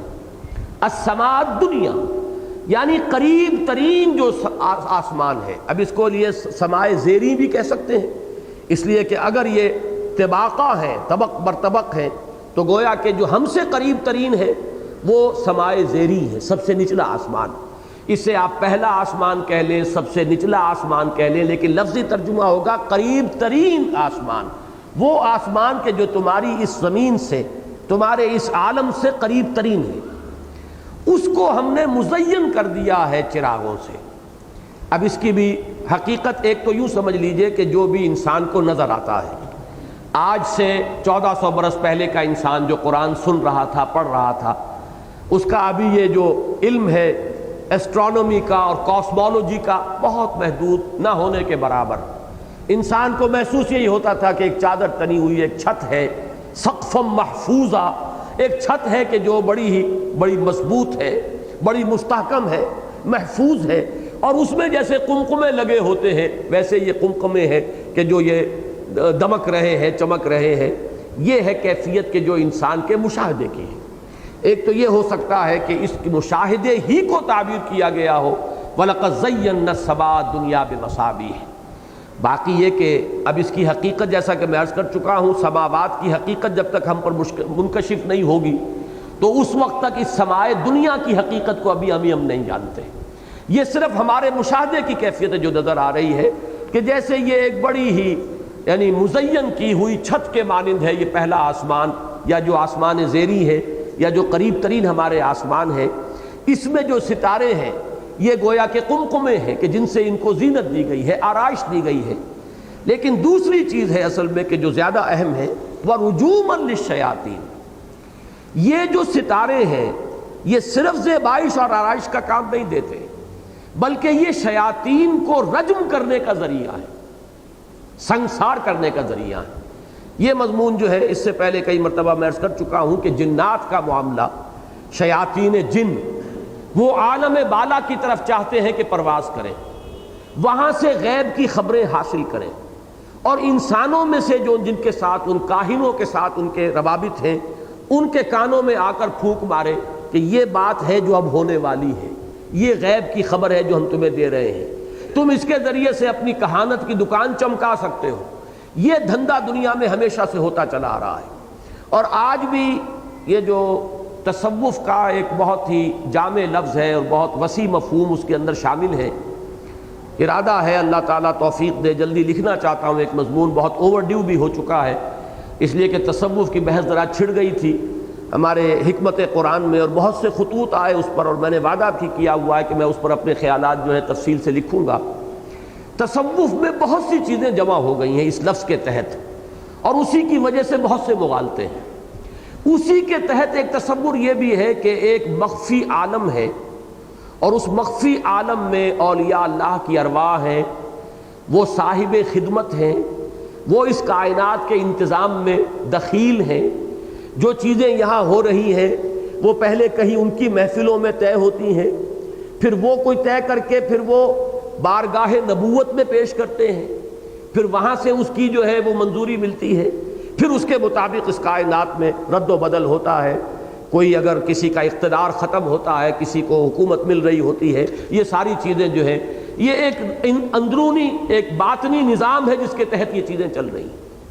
در حقیقت اس کا تصور قدیم سے موجود ہے، یہی وہ باطنی نظام ہے کہ جس نے کہانت کی شکل اختیار کی تھی۔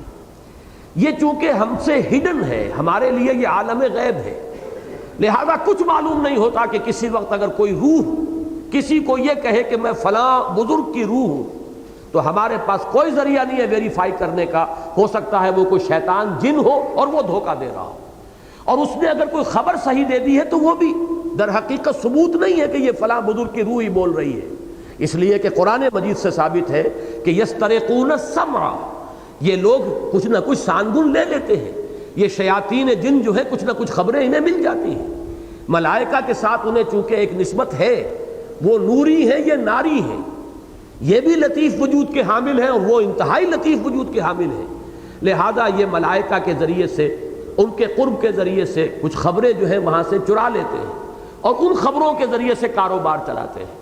تو یہ جو کچھ بھی ہمارے ہاں تصوف کے ذیل میں ایک خاص شعبہ ہے، آج کل اس کا ایک خاص ہمارے دانشور ہیں اور ان کی ایک بڑی طویل تحریر کے حوالے سے اس کا بڑا چرچا ہے ہمارے ہاں، میں نام نہیں لینا چاہتا اور نہ ذکر کرنا چاہتا ہوں نام سے، لیکن یہ کہ اس کو سامنے رکھیے، یہ در حقیقت عالم ہے تو صحیح، اس میں کوئی شک نہیں، لیکن وہ عالم ہے کیا؟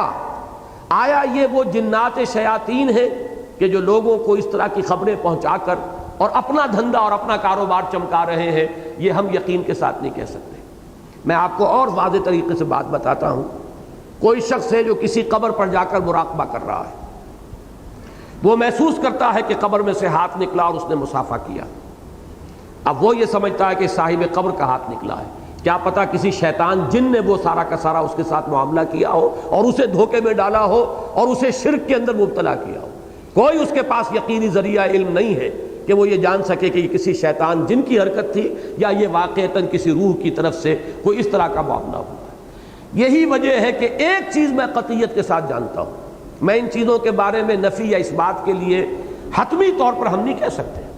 کوئی شخص کہتا ہے کہ میری ملاقات ہوئی ہے شیخ عبد القادر جیلانی کی روح سے رحمہ اللہ، اب میں تو لا نصدق ولا نکذب، ہم نہ تصدیق کریں گے نہ تکذیب کریں گے، لیکن ایک بات یقین کے ساتھ ہم جانتے ہیں، یہ چیزیں وہ نہیں ہیں جن کی محمد الرسول اللہ صلی اللہ علیہ وسلم نے اہمیت بتائی ہو یا ان کی طرف توجہ دلائی ہو یا ان کے اندر مشغول ہونے کی ہمیں رغبت یا ترغیب کی ہو، یہ وہ نہیں ہے، یہ دین کا موضوع نہیں ہے۔ یہ صحیح ہے یا غلط ہے یہ علیحدہ مسئلہ ہے، یہ دھوکہ اور فریب ہے یا حقیقت ہے یہ اپنی جگہ پر مسئلہ ہے، وہ علمی بحث ہوگی، لیکن بہرحال یہ شے وہ نہیں ہے کہ جس میں دلچسپی لینا، جس پر اعتماد کرنا، جس کے بارے میں جس کی بنیاد پر رائے قائم کرنا، یہ در حقیقت یقیناً اس راستے سے جدا راستہ ہے جو راستہ اللہ نے اپنے رسولوں کے ذریعے سے دکھایا، یہ اس سے علیحدہ ایک راستہ ہے جو راستہ محمد الرسول اللہ نے ہمیں بتایا ہے۔ یہ بات میں یقین کے ساتھ کہوں گا، جیسے کہ آپ کے علم میں ہوگا کہ میں نے بارہا یہ کہا ہے، شاہ ولی اللہ دہلوی رحمۃ اللہ علیہ میری نگاہ میں ان کا بہت بلند مقام ہے، بہت بلند مقام ہے، لیکن ان کی ایک رائے کے بارے میں یہ کہا کرتا ہوں کہ مجھے اس کے لیے کوئی خاص دلیل نہیں ملی، تاہم میں اس کی نفی بھی نہیں کرتا۔ وہ یہ ہے کہ ان کا کہنا یہ ہے کہ اولیاء اللہ کی ارواح ان کے انتقال کے بعد ملائکہ کے طبقہ اسفل میں شامل کر دی جاتی ہے، اور جیسے اللہ تعالیٰ اپنے احکام کی تنفیذ اپنے فرشتوں کے ذریعے سے کراتا ہے، ایسے ہی یہ بھی گویا کہ ایک سول سروس ہے کائنات کی، اور اس کے کارندے اصل میں تو ہے فرشتے، لیکن انہی میں اللہ تعالیٰ اولیاء اللہ کی ارواح کو بھی، اور وہ بھی طبقہ اسفل میں سب سے نچلے طبقے کے جو ملائکہ ہیں ان میں اولیاء اللہ کی ارواح کو شامل کر کے وہ بھی اس سول سروس کا ایک جز بن جاتے ہیں۔ اللہ تعالیٰ اپنے احکام کی تنفیذ میں ان سے بھی کام لیتا ہے۔ اب یہ ایک رائے ہے ان کی، اور لیکن شاہ ولی اللہ دہلوی کی ہے رحمۃ اللہ علیہ، میں اس کی تکذیب نہیں کروں گا۔ البتہ یہ کہ ان سے خطاب کرنے، ان سے رجوع کرنے کی ہمیں اجازت نہیں ہے۔ ہم یہ نہیں کہہ سکتے کہ اے روح شیخ عبد القادر جیلانی مجھے اس مصیبت سے نجات دلا دے، جہاں یہ کریں گے یہ شرک ہو جائے گا۔ آپ پکار نہیں سکتے، لا تدعوا مع اللہ احدا، اس لیے کہ میں اس کے لیے دلیل یہ دیا کرتا ہوں کہ دیکھیے ملائکہ پر ہمارا ایمان ہے، ملائکہ تو ہمارے ساتھ بھی ہے، کرامن کاتبین جو ہے موجود ہیں، ہر انسان کے ساتھ ہے۔ یرسل علیکم حفظہ، ہماری محافظت پر، ہماری حفاظت پر بھی ملائکہ مامور ہیں، ہم جہاں کہیں ہوں وہ ملائکہ ہمارے ساتھ ہیں۔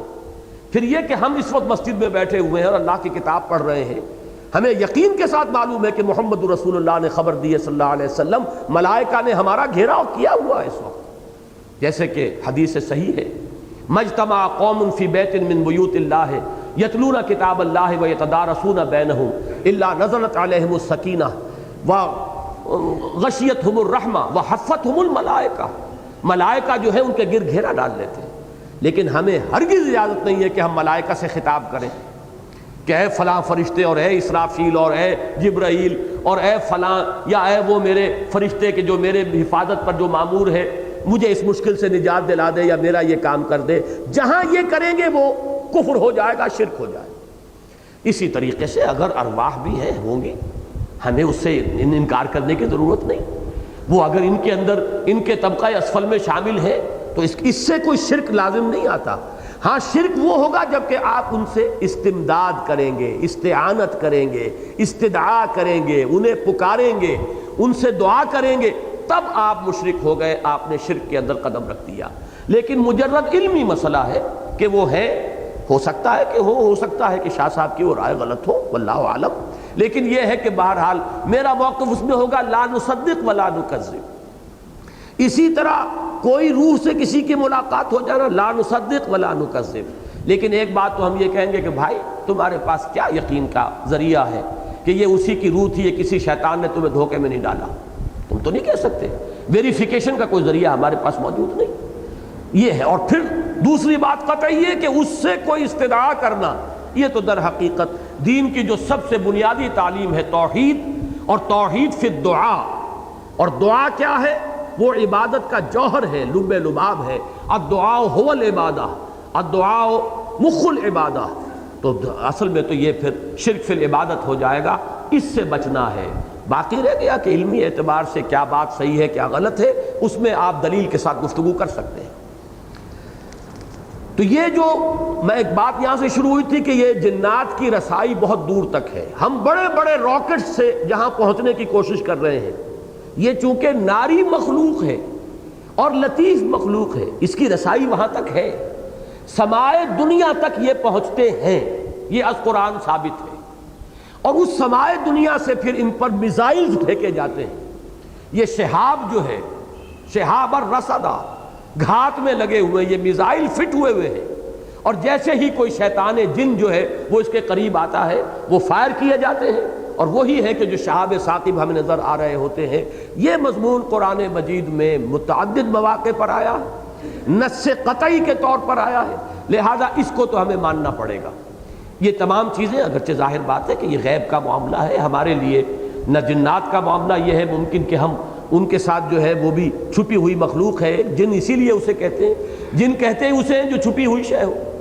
جنین وہ ہے جو پیٹ میں ہے، ابھی معلوم نہیں، وہ جنین ہے۔ جنت کہتے ہیں باغ کو کہ زمین چھپ گئی ہے، وہ سبزے نے اسے اپنے نیچے چھپا لیا ہے اور ڈھانپ لیا ہے، اسی لیے اس کو آپ کہتے ہیں جنت، یہ باغ ہے، اس لیے کہ زمین جو ہے اس کی چھپ گئی ہے۔ تو یہ بھی ہمارے لیے ایک مخفی مخلوق ہے، اب کیا ہو رہا ہے یہ ہم نہیں جانتے، لیکن یہ کہ یہ جب کوشش کرتے ہیں غیب کی خبریں لینے کے لیے، اور کچھ نہ کچھ تو جو بھی ملائکہ اس عالم میں آتے ہیں ان احکام کی تنفیذ کے لیے، ان سے تو کچھ اچک لیتے ہیں یہ، سوائے قرآن کی وحی کے۔ جب بھی اللہ تعالیٰ کی کتابوں کا نزول ہوتا ہے، اسی پارے میں سورہ جن آئے گی جس میں کہ یہ تب سارے مضامین تفصیل سے آ جائیں گے، جب بھی کتاب الہی کے نزول کا وقت ہوتا ہے خاص پہرے بٹھا دیے جاتے ہیں، جنات کے اوپر جو ہے بڑی پابندیاں لگ جاتی ہیں کہ کوئی وحی میں سے نہ لے اڑے، اور وحی قرآنی فرض کیجئے کہ جبرائیل لے کر اتر رہے ہیں اور وہ ابھی حضور صلی اللہ علیہ وسلم تک وہ وحی نہیں پہنچی، اور کوئی جن اس کو وہاں سے لے اڑے اور آ کر کسی کاہن کو سکھا دے اور وہ پہلے سے کہہ دے کہ یہ محمد کل یہ کہیں گے، یہ وحی نازل ہوگی، تو معلوم ہوا کہ وہ تو پورا کا پورا جو اس کی محفوظیت ہے وہ بھی ختم، اور اس کی قطعیت اور اس کا جو دلیل ہونے کا معاملہ ہے وہ بالکل مجروح ہو جائے گا۔ لہذا جب بھی کبھی اللہ کسی رسول کو مبعوث فرماتا تھا، وحی نازل ہوتی تھی، تو وہ پہرے شدید تر ہو جاتے تھے، اور جیسا کہ سورہ جن میں آئے گا کہ جب اللہ تعالیٰ کسی رسول کو بھیجتا ہے تو من بینہ ومن خلفہ رصدا، کیا الفاظ ہیں، تو حفاظت جو ہے وہ اس کی ہوتی ہے سامنے اور پیچھے سے۔ یہ سورہ جن زیادہ دور نہیں ہے، ہم پہنچ جائیں گے انشاءاللہ۔ یہاں پر جس کا ذکر ہو رہا ہے وہ ہے سمائے دنیا پر، گویا کہ سمائے دنیا تک تو ان کی رسائی ہے، وہاں سے جب یہ غیب کی خبریں حاصل کرنے کی کوشش کرتے ہیں تو یہی ستارے جو ہیں یہ ایسے سٹیشنز ہیں، یہ ایسے مورچے ہیں کہ جن سے ان کے اوپر شہاب ثاقب جو ہے ان کی بوچھاڑ ہوتی ہے اور ان کو وہاں سے ریپلس کر دیا جاتا ہے۔ یہ لفظ ہے جو یہاں پر بیان ہوا، وَلَقَدْ زَيَّنَّا السَّمَاءَ الدُّنْيَا بِمَصَابِيحَ وَجَعَلْنَاهَا رُجُومًا لِلشَّيَاطِينِ، ان شیاطین جن کے لیے ان کو سنسار کرنے کا ذریعہ بنا دیا ہے، وَأَعْتَدْنَا لَهُمْ عَذَابَ السَّعِيرِ، اور ان شیاطین جن کے لیے ہم نے تیار کی ہوئی ہے وہ دوزخ اور وہ عذاب، بھسم کر دینے والا عذاب، یہ بھی ان کے لیے تیار ہے۔ یہ تو ہے ان کی عاقبت اور ان کے بعد میں آنے والا، لیکن دنیا میں ان کی زندگی کے دوران بھی اللہ تعالیٰ نے سمائے دنیا تک بھی ان کی رسائی کو روکنے کے لیے، وہاں تک تو ہے لیکن یہ کہ وہاں سے خبریں وہ نہ لے اڑیں غیب کی، ان کے لیے اللہ تعالیٰ نے حفاظت کا بندوبست کیا ہے۔ تو گویا کہ یہ جو ستارے ہمیں نظر آ رہے ہیں ان کا ایک فنکشن تو وہ ہے کہ جو ہر دیکھنے والی آنکھ دیکھ رہی ہے کہ کیا جگمگا رہا ہے آسمان، اور کیا خوبصورتی ہے، زیبائش ہے، آرائش ہے، وَلَقَدْ زَيَّنَّا السَّمَاءَ الدُّنْيَا بِمَصَابِيحَ، اور دوسرا فنکشن وہ ہے وَجَعَلْنَاهَا رُجُومًا لِلشَّيَاطِينِ وَأَعْتَدْنَا لَهُمْ عَذَابَ السَّعِيرِ۔ بارک اللہ لی ولکم فی القرآن العظیم ونفعنی وإیاکم بالآیات والذکر الحکیم۔